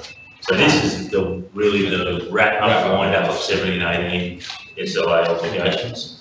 And then we've struck in, hopefully, depending on what council decides at the next meeting, that will set the accountability for CHDC for the next 3 years. Yeah, and like, this is a public document now, like it's been in the public meeting, so if anyone picks that up, they'll just say, oh, I should cost a lot to run the CHDC, because it doesn't actually show the full picture. Yeah. So that the next report will. So when this was provided in the, at the beginning of 2017-18 financial year, so the figures at the bottom there, which indicate which are the staff costs and the total budget costs, and you'll see there that the total budget, so the staff costs were 526,000. The total budget was $1.8 million. Yeah. So they've all been fully funded, and we actually the P&L actually came $39,000. And I know it's just, it's not a financial report, it's an operational report, so. Yeah, and the board obviously oversee all of the projects. Yeah, I realise this, yeah. It's just that, you know, it's a public document, and, yeah. The point's valid, Councillor Nixon, going through the Mayor, maybe, dare I say it for the sake of another column, but maybe there's another way we can show that revenue offset. Yeah. Because beyond that, I think CHDC is generating an additional 798K. Yeah, and I, you know, if those things are fully the funded, sponsorship. you don't get to see that in this report. That's right. And even some of what we do with events and the sponsorship and that, it goes over all of our activities, so it's not actually allocated specifically to activity. But you'll see from that bottom line in the budget, the contributions that we get from council is around 1.1 million, and then we had the additional 800,000 on top of that we got in grants, and we've also had funding and sponsorship on top of that, so that gives us that bottom line. Thank you. But we can make some improvements to how that SLA. Yeah, just a public, I think just a public document it needs to. We also, if councillors are interested, we also have full project plans and budgets for every activity that we do, and a P&L for every activity we do. So if you are specifically interested in a particular project area, we can provide more detailed information on those. Any other questions? All right, the recommendation is there that Central Lotteries can accept that Q4 operational plan update. Does someone have to move that? Moved by Councillor Roll, seconded Councillor Goodwin-Smith. All in favour? Against? Thank you. Thank you, Sandra.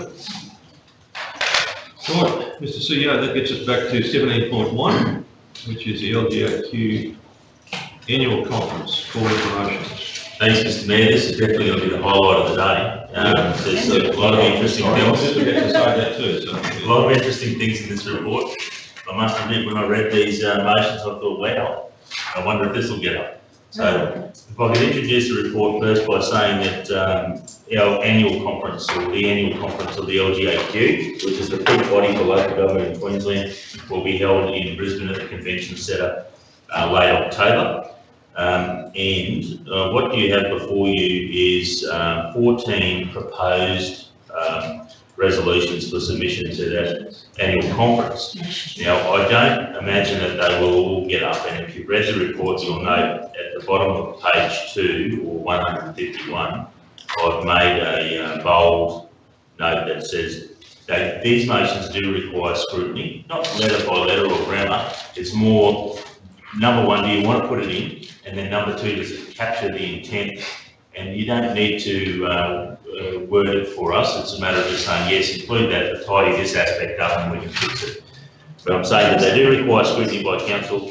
And for some, I generally don't understand where they've come from. I understand they've come from the organisation, which is good. It's good that people are taking the initiative to throw things before you. That's your role as a council after all.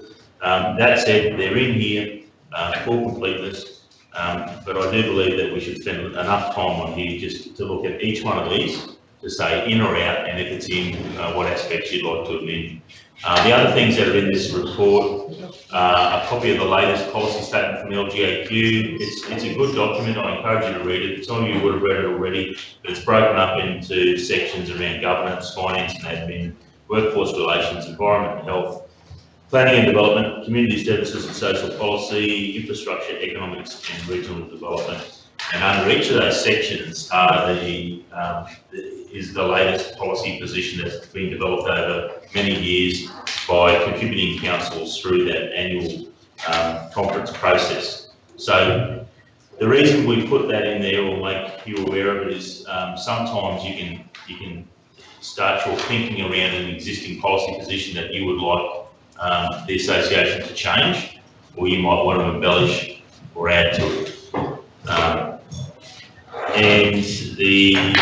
If you scroll through the report, you'll then see the communique from the W2LGA, the recent successful Western Queensland Local Government Association conference that was held here in Emerald. Now that communique captures the resolutions that were made by that body. Some of those were repeated in the report when I first saw it, so I stripped it back to the 14th. There's no need for us to put something similar in there about mobile black spots, for example, because it's already going forward by the WPLGA process. So I want you to see that communique so you can see what's going before conference via the WPLGA process.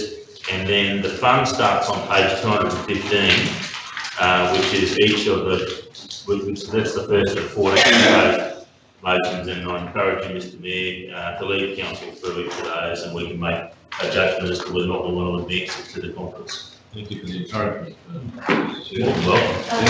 Just to the Mayor, before we go into it, have we got any coming forward represented by the ROC? In the report, we suggest that these should be forwarded to the ROC because the ROC may well wish to get behind two or three or more of those, and that'll give them more weight. But the first test is whether or not they can get past our board room, I guess. It's always the timing because the next ROC meeting's after the deadline, which is the 24th of August. So that was the question, you haven't actually put anything through the ROC? We have in the past, and this time we'll do it again for the flying minute. We did last time, we basically explained. So we're not putting any in under our own name, they're just going through the ROC? No, because the ROC will not want to have their name on all of these motions. Oh. So some will have to go in just as CHRC, but we give the opportunity to the ROC to get behind ones that they would like to get behind. There's no magic number, quality over quantity. So if we can start on, and some of the titles are quite interesting as well. This first one's benign, but funding drive tourism signage program. Did we get these upside down? They're not resolutions. Yeah, how do you mean upside down?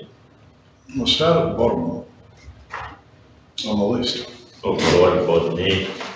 What's that, vulnerable people reading lyrics?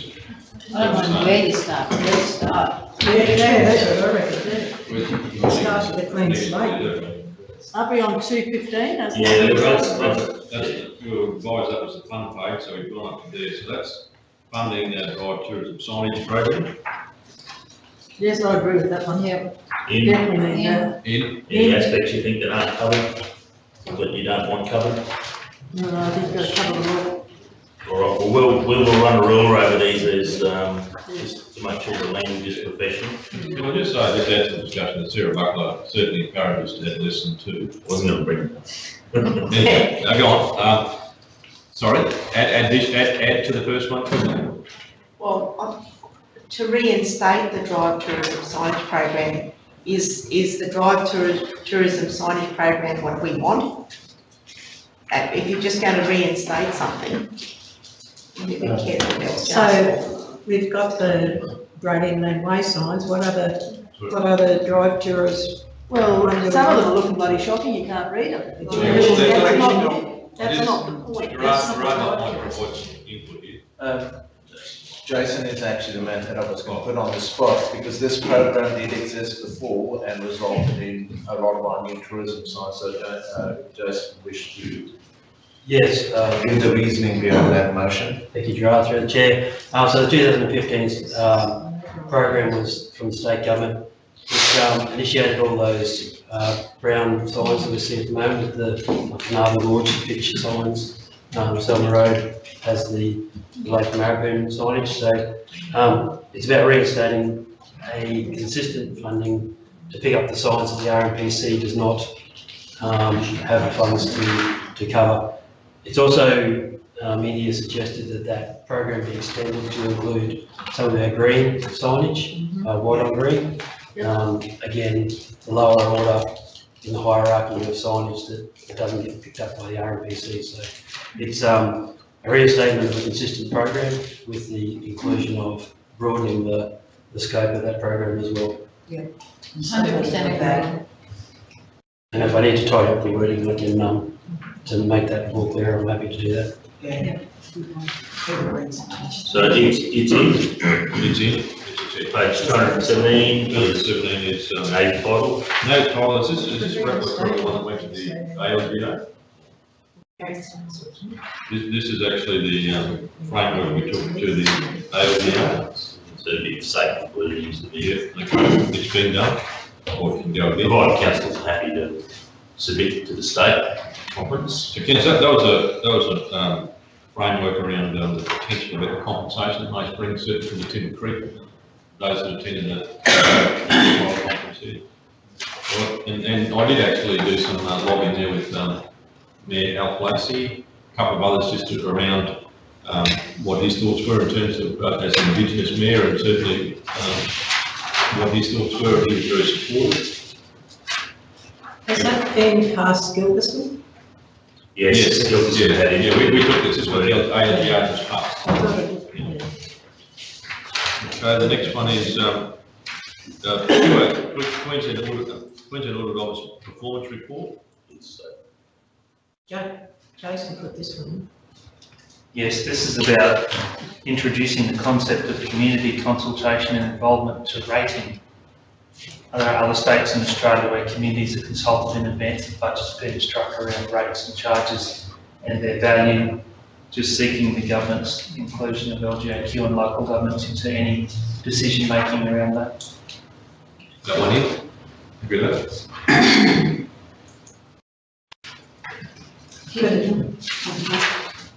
Well, in support.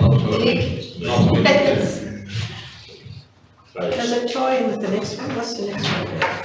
222, no, it's different. Next one's about long-term sustainability and proper engagement around what that means for local governments beyond improvements to governance and planning processes. But we can't put them all in, can we? Because they'll just put them in the back page and we won't see them again. No, but what we can do, Councillor Lisa, through the mayor, is the ones that the CQ ROC take on, well, that just go in under CQ ROC. So if you support 14 and they take 8, well, just the balance go under us. So you're just going to get the mayor's approval on it, or the chair's approval? I don't know. This is a democratic process here. I think it's just there's 14 on the list, and we'll go with whatever it is, how many you want. If they're important, they're There's a important. couple of peculiar ones in there. If they're important, they're important. That's right. So, okay. What do you want to do them by exclusion? I mean, I don't. I was going to say, why don't you get to the funny ones? Look at them first. I think you need to have a handle on what you're putting forward, because you may well Okay, someone was sick and I wasn't there and someone else did it. Yeah, right. That's it. maybe speaking to these budgets. Exactly. Okay, the Local Government Association of Queensland lobbied the department, that was around forecasting long-term sustainability of local government. Happy to have that one in? Yeah. Yep. The next one's a deputy. Yes, that's a big tick there, that created synergies. Next one's just the same, isn't it? Clear alignment between energy targets set by the Queensland Government, the capability of energy providers, facilitating infrastructure to manage expectations.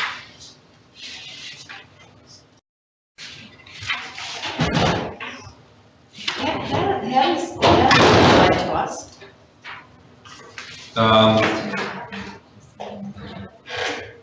Only, I suppose, on the basis that, we've had those discussions here about the criteria around how renewable energy, particularly solar farms, are actually dictated to by infrastructure around substations.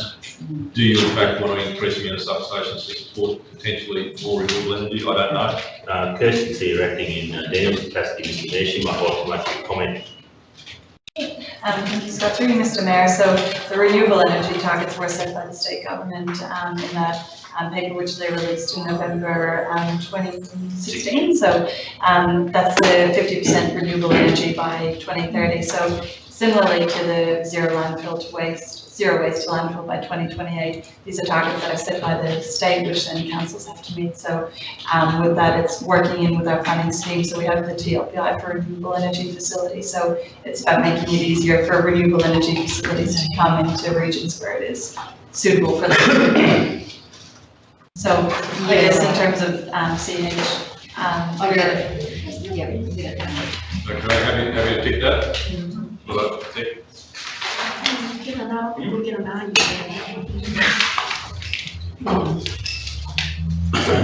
This is about a wildlife sanctuary here, so is there another exponent to discuss this? I was just wondering why we're putting this motion forward, because I would have thought we've got enough wildlife.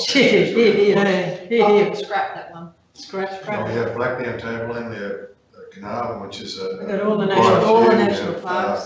Okay, not just. All road. Long Rats, we have Nalto, all these. And on top of that, over the last 15 years, that's what we've been encouraging landholders to do, that very thing, create wildlife corridors and linkages on their own properties. There's a stack of properties here that are. Going out on a limb, I suppose, and defending the staff member who penned this, who I don't know who it is.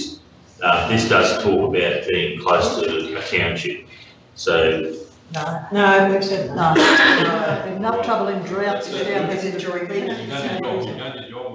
Don't argue with the council. Okay, clear alignment between zero waste and landfill, so.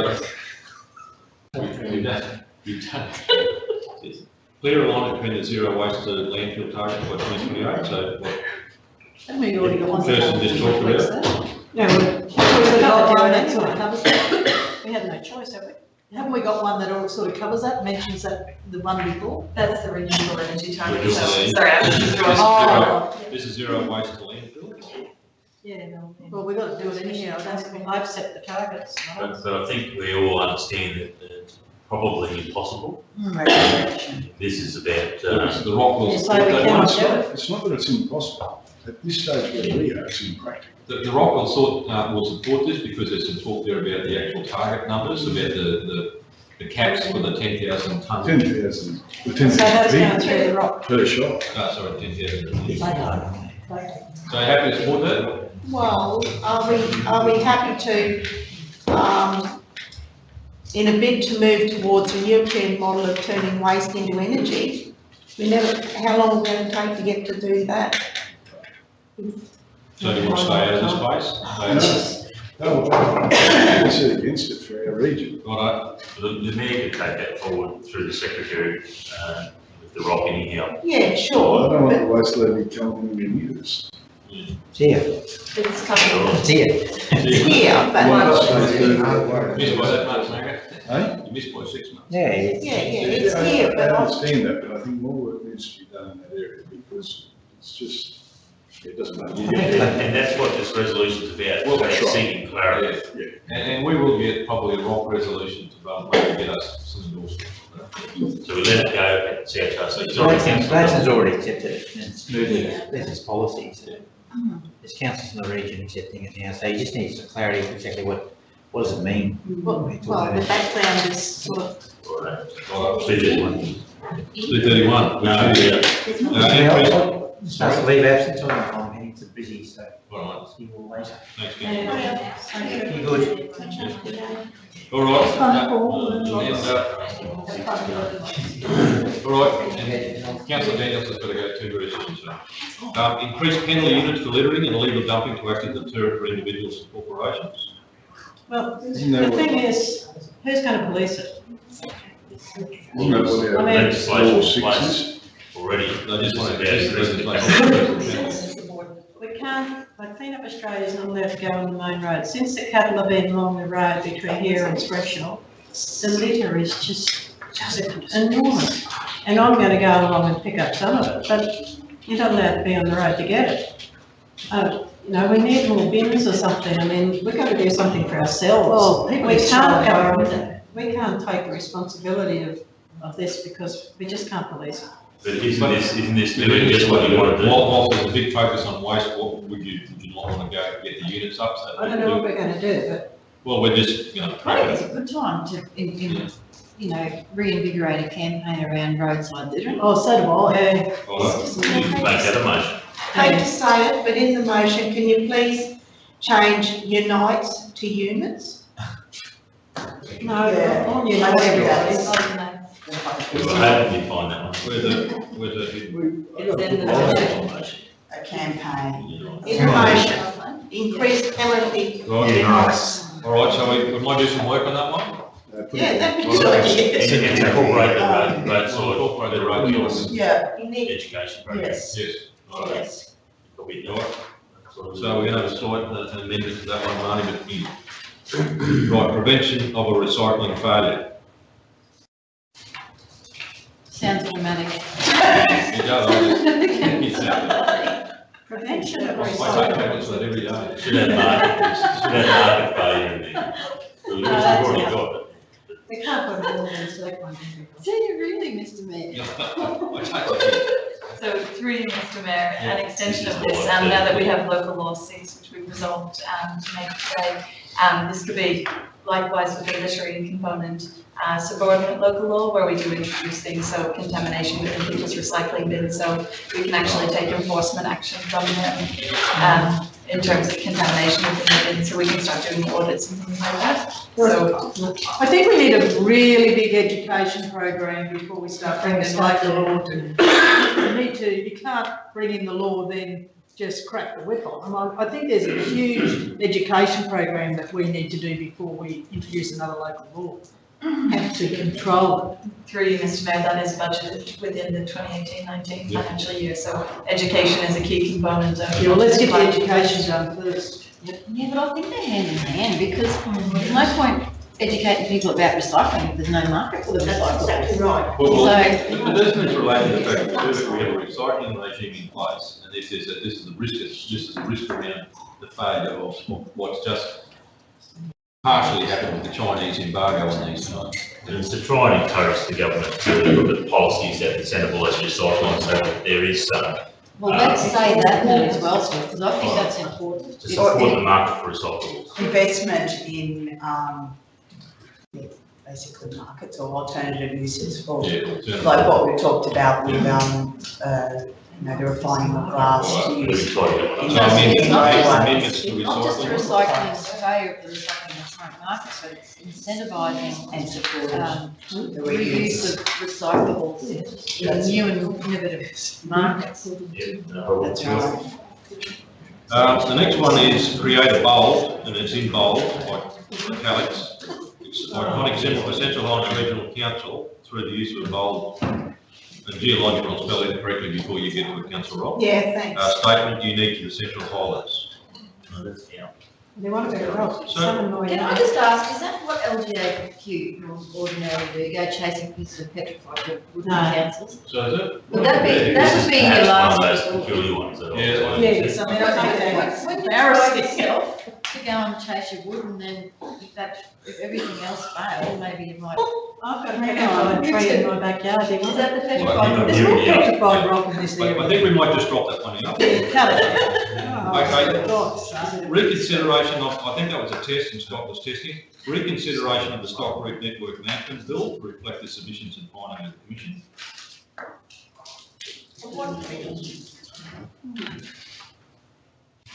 So, in or out? Which committee? Which committee? Divided? Which committee? Through you, Mr. Mayor, so this was the legislative committee that surrounded the bill that was released some time ago, which we brought a report to council outlining the changes involving the primary and secondary stockroad network. So they still haven't finalised the results from that bill, so we just want more clarity around it and reconsideration of that bill. Happy to pursue that. CQ Rock might take that one too, hopefully.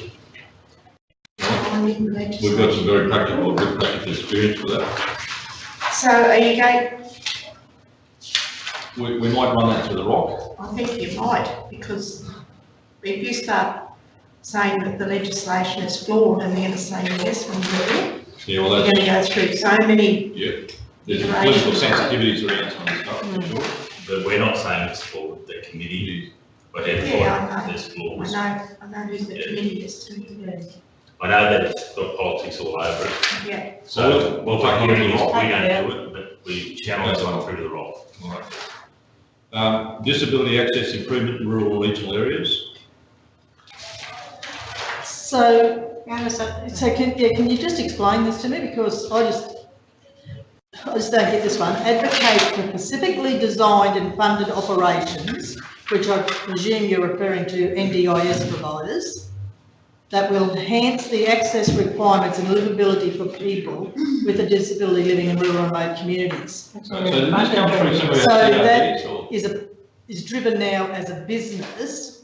Yes. So, doing that. So I'm not sure what you're asking for. Well, perhaps with the Mayor's Commission, Suzanne, can you add any value to this discussion? Thank you. But you have to come forward. Yeah, That's a fantastic,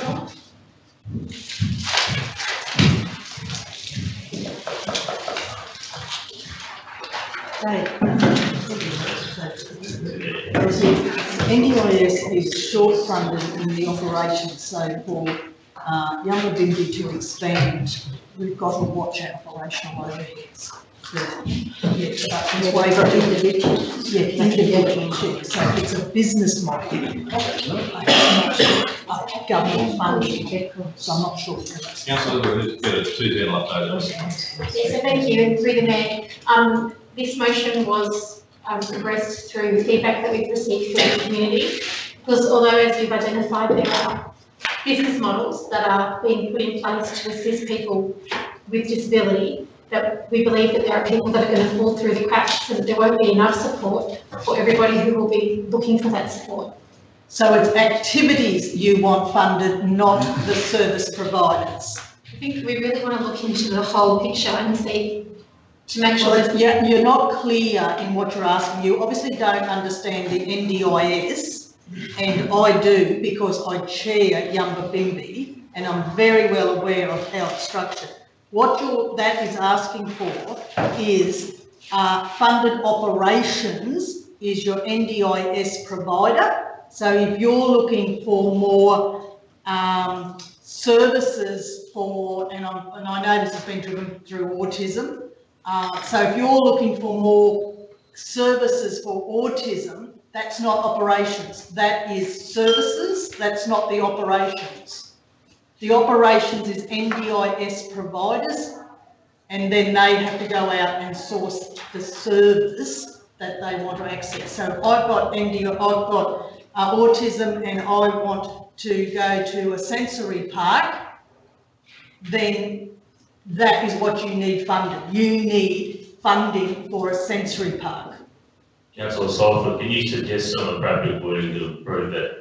But when do you have to have these submitted by?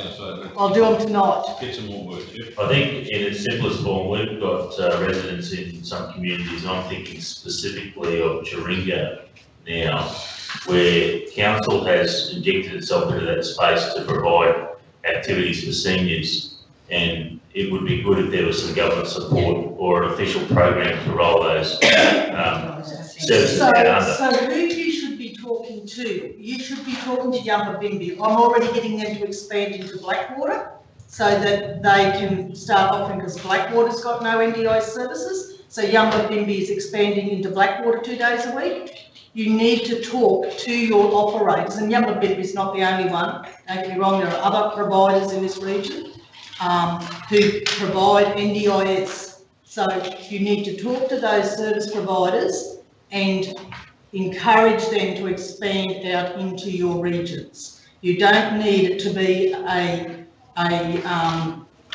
motion at a jolly state government. And anyone over 65, if you're talking about elderly, they're not under NDIS. Aged care. Right, well, You've got can we have aged care. Can we have that's a longer discussion? Yeah, I will catch up with you tomorrow if you've got time tomorrow and go through the whole lot of it with you. I'm happy for that. I'm also, what I'm hearing is take it out, we don't put it up. Don't put it up unless it's not what you need. It's not what you need. I'll talk to both of you about what you actually need. So the next one comes from that same forum. You're lucky, you two. You're going to get transport for vulnerable people in regional areas. Is that one? Was it? Can I make, the transport for vulnerable people, can I make a comment there, please?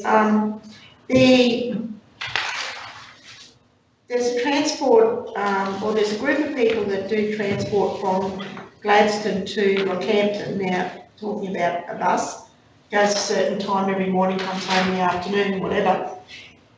And from my listening to that is that they can only provide the amount of transport that the people are getting paid for. So it's actually not, you know, we can promote funding and accessibility, but if Joe Bloggs gets a bus and goes out to Gemfields and doesn't get enough people on the bus to pay for that trip, that's the problem. Yeah, that's the problem. So it's not, this motion is not going to. Yeah, and with your disabilities again there in that one, a person with a disability will, in their NDIS package, they will request transport. They need transport funding. So they will get funded for transport. So Yamba Bimby has a bus, they will use that bus and get paid, that person has his funding to pay for that bus. So the disabilities people, they're covered for that. Yeah, they're covered for that. It's not disabilities, it's just the providers need to have more buses. Well, we'll leave that one out too. Yeah, we can. The background behind that one was Springfield and the need to, former state government had funding for a transport service that doesn't exist now, and we were looking at avenues to try and reinstate that. Yeah. So if we're barking up the wrong tree there, we'll So have to vulnerable take on that people too. are different. Vulnerable people don't come into NDIS necessarily. They're different. They may necessarily need a bus. So this is aimed at youth and aged, Mr. Mayor. And Capella And does low as well. socioeconomic. Yeah, Springshore's got a bus, but they I think haven't upgraded. That's right. It's valuable, but it just needs to be worked on. That's not state. Yeah. I think We're actually the intent of it. for future reference, Mr. Mayor, this is a murky space, the NDIS and the support for certain demographics, but you can appreciate we need clarity and direction from council in order to know what to pursue. Because if you just look at that Springfield one, for example, we have been given direction from the boardroom to look for replacement funding for a new bus. You know, we just need that clarity, I suppose, in what we're going after. Yeah, and Gemfields, they need, like, there's a number of communities there. So this is only a motion to LGAQ. We want to develop up. It's not for something for LGAQ. It's not for LGAQ. No, it's definitely not. We need to go through it. All right, the next one is the postcodes in rural areas for all the. Postcode. These are all done. I thought that was it. That's interesting. Oh no, we're just having so much fun. I just want to keep going. Thanks, Susie. Well, I think that's the end of them. Okay. Thank you everyone for your scrutiny. Thank you very much. All right, councillors, now the conference that you are going to, and you'll probably want to book an extra day now, is the, are we doing a motion? what, we're doing a motion now? Mr. Mayor, as you can see, here's one we prepared earlier. What we're suggesting is that those ones without the strike through be advanced as motions for the LGAQ annual conference. And we'll take that on notice in relation to the CQ items. So obviously the minutes won't have the strike through in it, just so you can understand what you're. Yeah. You might have to move those. Moved by councillor Brimble, second councillor Gordon Smith, all in favour? Against? Thank you. And it goes without saying that if those we will take, might change some of those titles if that's okay.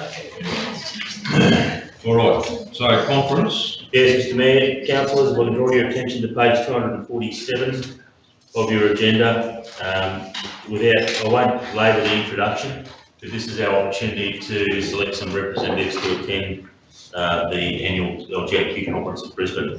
So recommended that we send the Mayor, Deputy Mayor and councillors to be identified along with the CEO if you see fit. I think it's great.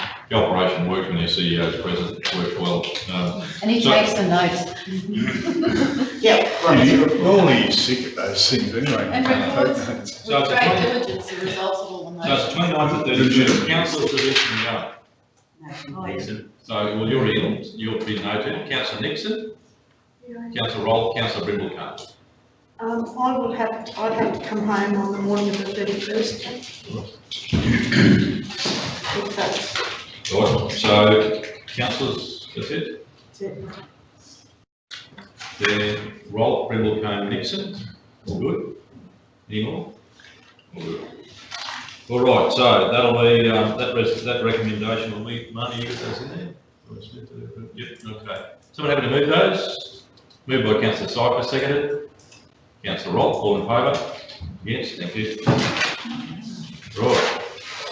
Page 265, I suspect.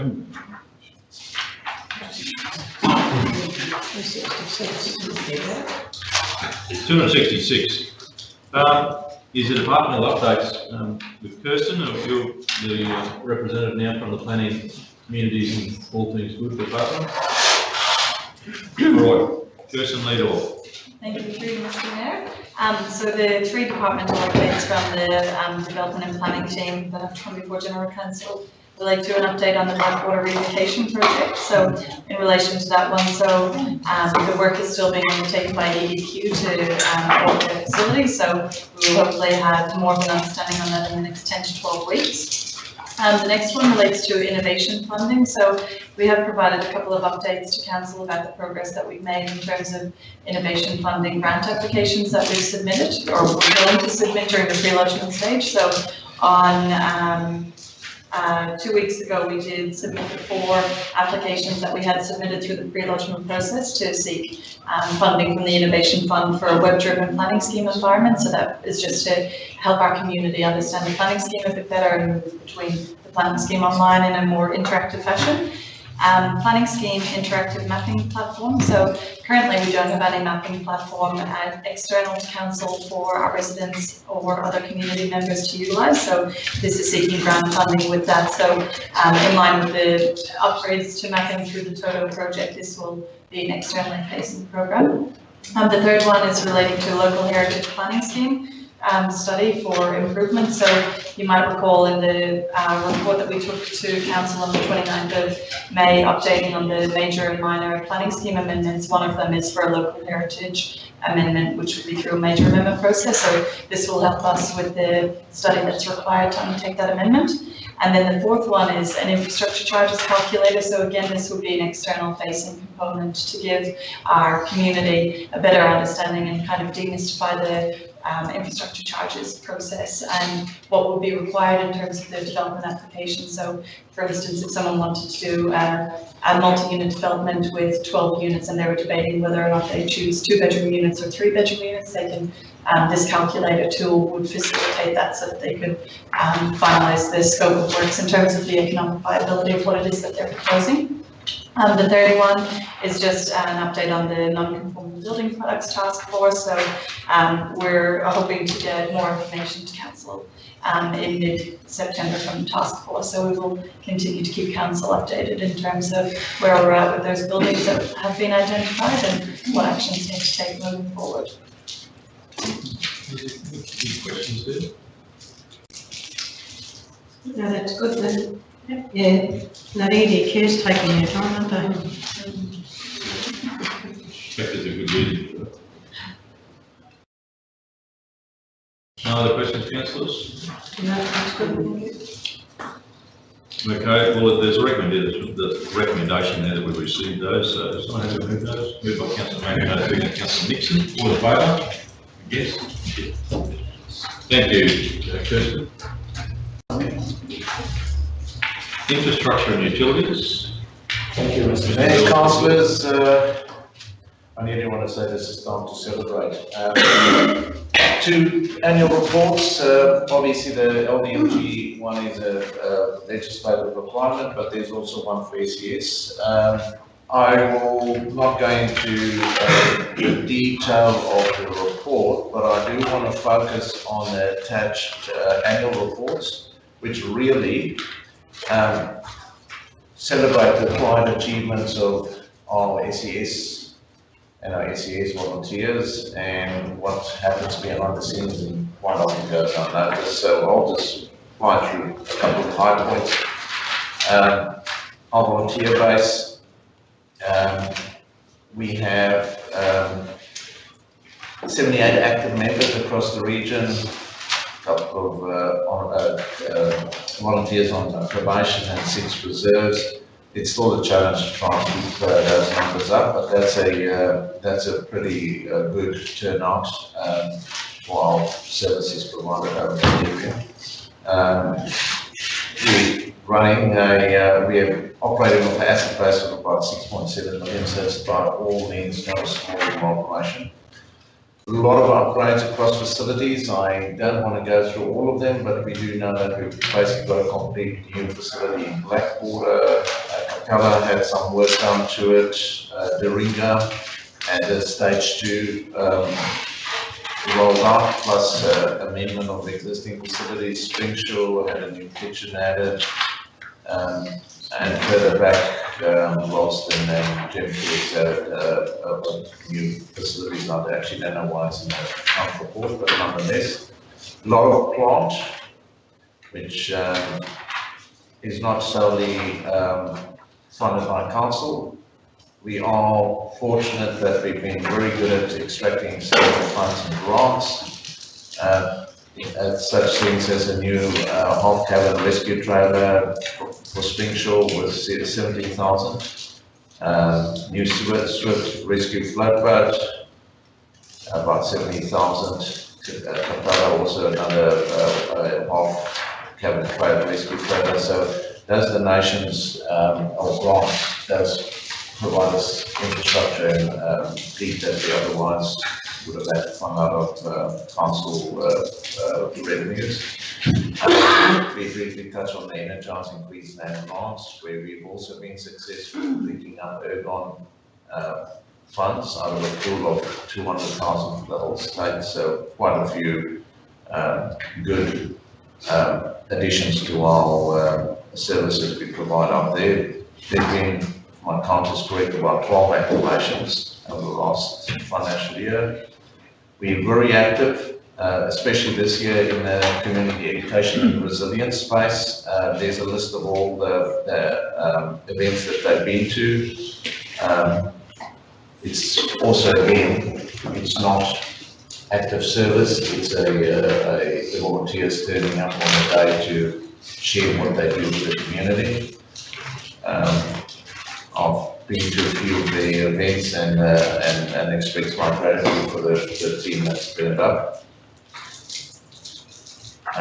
On the LDMG, yes, and then the two outstanding mentions is Craig Wood and Derek Rowlands, each, both of them got SES awards for their dedication to the SES. So again, that was acknowledged at events with the Commissioner of Brisbane.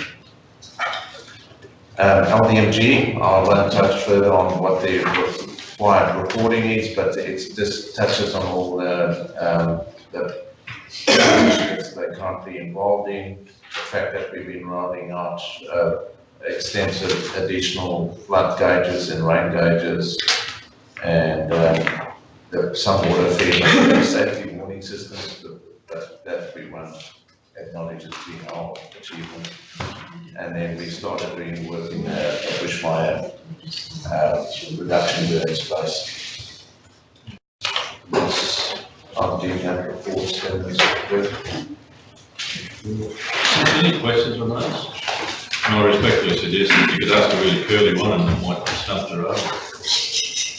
No, is there any question on those two reports? Just a comment, and that is something that we probably should bring back to strategy in the future, and that is around the membership, volunteer membership of our SES units. It says here we've got 78 active members, and it also says in the annual report that there's a commitment to recruitment and retention of volunteers, but I'm not seeing it in the numbers. And even the numbers for Ralston, I think, are grossly over-exaggerated, so my concern is that perhaps we're seeing a bit of a gross exaggeration of numbers across all of those SES units. We've got a considerable investment in SES equipment, and some of it's fantastic. But the problem we've got, we're investing more in SES, but we've got less people on the ground doing it. So unless we are committed to a campaign where we're going to support the recruitment and retention of volunteers in this space, we've got a huge, we've got an SES cliff we're about to fall off. No, you're right. I won't make a vertical rescue reference, but through the mayor, I can say that Michelle Bell, who's the liaison officer for the SES, is planning a thorough recruitment drive in the Ralston area. It's also recognising our ageing volunteers and trying to get younger people to step up and learn skills. Well, ageing in the context that if you're relying on your more senior members to carry out some of the robust tasks associated with road traffic rescue and things like that, it's straining on them and their volunteering spirit. But if there's a healthy contingent of a mixed variety of ages, then you can cater for those events a lot easier. One of the things, and I agree with Gail, we need to discuss it in length at a straight meeting, but one of the things is training. Like, you must be trained all the time in everything, and yet the only training that's available, especially if you're Ralston Springshore, like, is, if you're lucky, we had road crash rescue this year, that's the only one that's been in Ralston. We've had nothing in Springshore. And the two gals, you took us out of it. Yeah, we did all right, yeah. If you took us out of the people that turned up, well, you know, I'm just saying, they're skinny on the ground, the volunteers. And one of those, I think it was 6 of them did it, that course, and one came from Charlton. So I agree, Mr. Mayor, let's put it on the strategy agenda schedule. We're doing an update report on what, and Michelle can tell us what she's doing in that recruitment drive space. I know that there's exciting things planned for Ralston, but I'm certainly Well, not I think aware it's a of. bigger problem with Ralston, and one thing I'd like is perhaps Michelle could check in with Isaacs to see how their recruitment campaign went. They had a really jazzy jingle, you know, it really was a bit of a song worm got in your head, and I'm just not sure how their campaign went, but they had a similar problem over there. So whether that's been successful, perhaps we could replicate If we can their learn campaign. from others, we should. The other thing that she has in store, very briefly, Mr. Mayor, is when we open the new facility at Blackwater and we deliver the new truck for Ralston, is to leverage off those other opportunities with the community to try and engender interest. Yeah. But she can come to the strategy meeting and articulate what's happening in that space. You know, I've created a lot of members, big flood. I don't think that's in the strategy. I just want to make a comment. I was at Wheels, Wings and Rugby this year, and there was only about 3 members turned up, and the rest of the volunteers were all from Emerald that came down today. And the answer is simple, they only turn up if there's something exciting. Yeah, they weren't invited either. All right, councillors, that the recommendation is we receive those, that Department of Lumber, I'm happy to move those. Moved by councillor Littleton, second councillor Nixon, all in favour? Yes.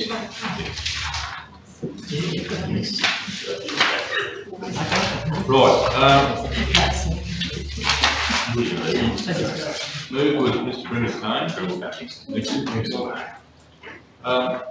Councillors, what I might do, I'm just going to go around, I'm going to, we need to get to, we might get a late agenda items and then before we get on to general business and closed session. So, late agenda item has been uploaded to Box on Tap, so that is the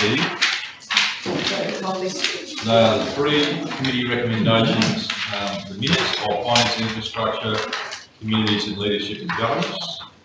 So if we can adopt those, please, would someone happy to move those? Councillor McIndoe's moved those, seconded by Councillor Roll. All in favour? Against? Thank you. You're all right there, mate? Yeah. Okay, that deals with that. So before we go to general, before we go to closed session, general business. I know councillor's time, so question, Councillor Rock. I just received an email from Michelle Conley about from Roads and Transport Alliance and about the kids funding. Please find attached final kids expenditure reports. I'm very pleased to advise all 286 projects in the 17-18 program were delivered and would like to thank all RRTGs for this effort and those RRTGs who achieved 100% expenditure. However, at the end of the financial year, statewide budget for Roads and Transport Alliance kids was underspent at 99% at the end of June 18, which is disappointing. How much underspent? 99%. 99, no, which was 1%. Oh. And this applied to several projects across 3 RRTGs, and this year equated to just $556,000. So they shouldn't worry about that. But it is a good result, it's a huge result. Normally there's $3 million in front of that. So Councillor Scott, did you have a list of general business? Oh, no, list of general business, yeah. Good. Well, we're into it again. Oh, we're doing general business. I thought you were going to closed session first. No. Okay. Sorry. So, back in April, the Capella CRG submitted a business plan, as we were all requested to do so. Submitted a business plan for the Capella Bakehouse Improvement Tourism Facility. And in that plan, we identified Works for Queensland grant that was obtained by CHRC for $40,000. We found out that we'd had that grant while we were writing this project. We were told that we had that grant by staff, and that was included in our project. That project was submitted to Daniel, Suzanne and Megan as the chair of the standing committee. Then during budget discussions, etc., and also through that process that Suzanne did with how CRG projects are funded, the bakehouse was identified in that as being funded, and Daniel assured me that that bakehouse was funded in the this current budget now. The other day, the CRG decided that we would put up for the summit the process we went through in developing that project, only to discover that we did not have $40,000 from grants from Queensland, Works for Queensland grant. Now, you can understand how upset and angry we are. So I asked the question, where did that money go? What happened to it? So I'm just looking through you, Mr Mayor, looking at the minutes from the recent Community Planning Advisory Group on the 30th of July. Yeah, where it was raised. It says there that the Capella Bakehouse projects were not submitted in the Works for Queensland grant funding. There is some confusion and we'll advise on outcome. So Daniel just told me that they've just spent 2 hours looking for that, and it has fallen through the cracks and it will be rectified on his way out of here. So I believe you've got some information for us. He told me that you'd be leading a discussion. I'm happy to. Yes, thank you. If we could approach so that everyone can hear us properly. Yes, so you. Well, I'm just encouraging the Mayor to, if I'm getting the sense that there's going to be a number of items of general business, we've still got some other matters to discuss. It's 45:30. I'll withdraw my other general business items to discuss this. I'm not suggesting that. I'm just happy to take it all along, but we can get a quality response if given the time. But if Daniel's pre-arranged Jared to speak with, by all means, Mr. Mayor. So, well, do you want to do, I mean, has someone done that, or we're talking on the run here? I mean, well, Daniel just told me they would speak to it on his way out. well, come, if you wouldn't mind, the chair recognises Jared Bryant and Suzanne Colbert, you can come down and talk about, I guess, the funding. Are you comfortable talking about it, Jared?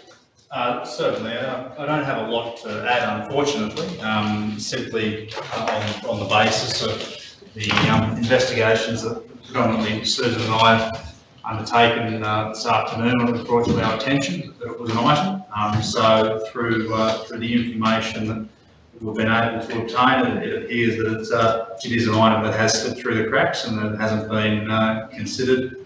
Or it might have been initially considered, but did not make the list for final consideration for funding through the Works of Queensland program. So it is an item that is not funded under that program at this point in time. Well, why were we given, why were we told it was, and why did I produce a document this morning that showed it detailed there?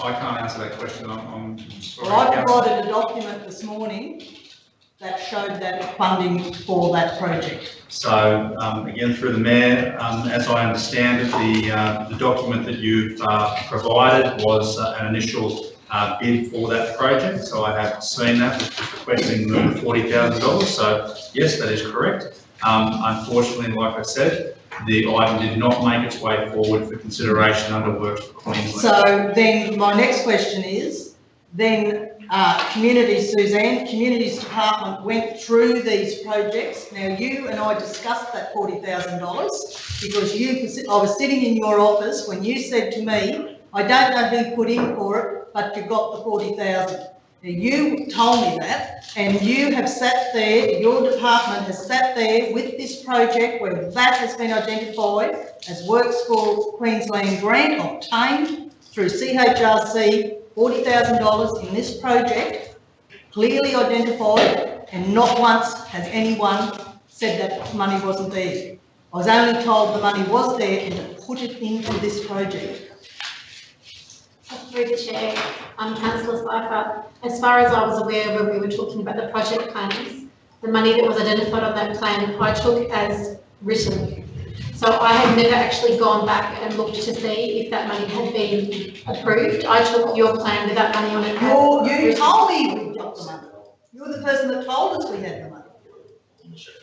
That is not a conversation that I can recall. Well, I can. And I think that should have been questioned in that project plan if you didn't have that money, because we were told we had it, we were told to put it in there. Well, we need to find a solution, so I'm not going to say these questions for just now. Jason, do you have to add? Mr Mayor, Councillor Syfe brought it up with me this morning and I said I'll go back and find out how the project slipped off the radar and I'll find the reasons why and I've also given them a commitment to be able to fund that project back through the current capital. So I didn't just raise it for the first time this morning, I raised it at a previous meeting where Daniel said he'd followed up as well. So it hasn't just been raised today. I'm only starting to push buttons big time today. And I will continue to push buttons. It's 5 years we've been trying to get funding for this project. And each year the money gets put in the budget and it gets chucked out of the budget.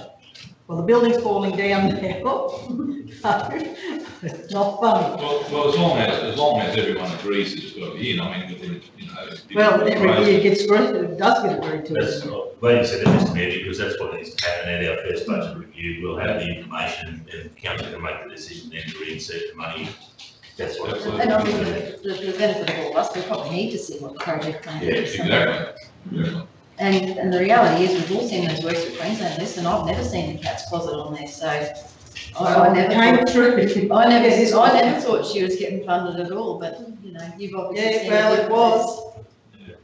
So, yeah, I guess the thing of it is, if it's people are genuinely believing that it sort of slipped through, let's get a solution and get a report back here and sort it out, so. You can jump with that. Yes. All right. No, sorry, so go on. No, that's all on that one, as long as I get a report back. Yep. I'll let someone else have general business plan on. Oh, you have some general business. Moving to closed session. Oh, I've got one thing for general business, it's actually really awesome. Councillor Stockbridge, did you want to add? No, I'll keep mine for the next meeting. No, and really, I don't know if people in this room are aware, but the Kevin Driscoll Family Trust, it's been in the media this week that they donated $1 million, the Kevin Driscoll Family Trust, to the Heart of Australia bus. It'll fund the second bus. Now, Kevin Driscoll is the father of Mark Driscoll, and they have interest in the Virginia Downs area. And I thought it might be prudent for this council to form, draft up a letter of thanks to the Driscoll family. So, Marnie, that's Kevin Driscoll. It's a Kevin Driscoll Family Trust, because Kevin passed away some time ago, but his wife Thelma survives him, and I can get you the details of where to send that letter, but I thought it would be prudent to send a letter to Thelma Driscoll and family to thank them for the generous donation to fund that second bus. And the reason it's important is people like Wally Pert down in the Arcadia Valley benefit from that. They already use the bus that comes through to Roma, and the Heart of Australia bus now is also going to include not only but Blackwater as well on its run. So that is just a fantastic thing. I think it's nice, given their connection to our region and as ratepayers, that we acknowledge that. Thanks. All right, so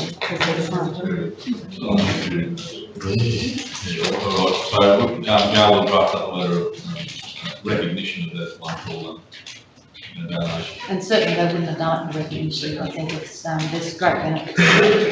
Can we get a second for that move? Thank you, Councillor Nixon. So all in favour? Thank you.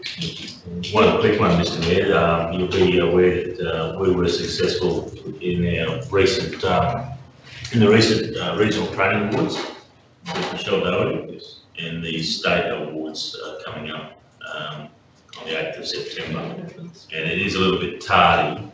There's not a report, but in the absence of General Manager Daniel Fletcher is going to bring this up in general business. Is there interest from councillors in attending that event, which will be held in Brisbane? What date is that? 8th of September. You sent it through yesterday. That's right. Yeah. So I just wanted to throw that on the table. Councillors, that's a Saturday. That's, is that the Relay for Life weekend, mate? Yes. I know Councillor Grimacombe indicated interest, and I'm interested as well in attending those. We should have some like the representation. So Councillor Daniels, Councillor Grimacombe, have you attended anyone else? All right, someone have to move that they attend. Councillor Nixon's moved it, Councillor Godwin Smith seconded, all in favour? Thank you. Right, any more GB? Twitch. Councillors, is that no more general business? And I think Councillor McIntyre moved as we go into closed session. Someone second that, please. We move into closed session. Councillor Godwin Smith. Thank you, everyone. Thank you, officer.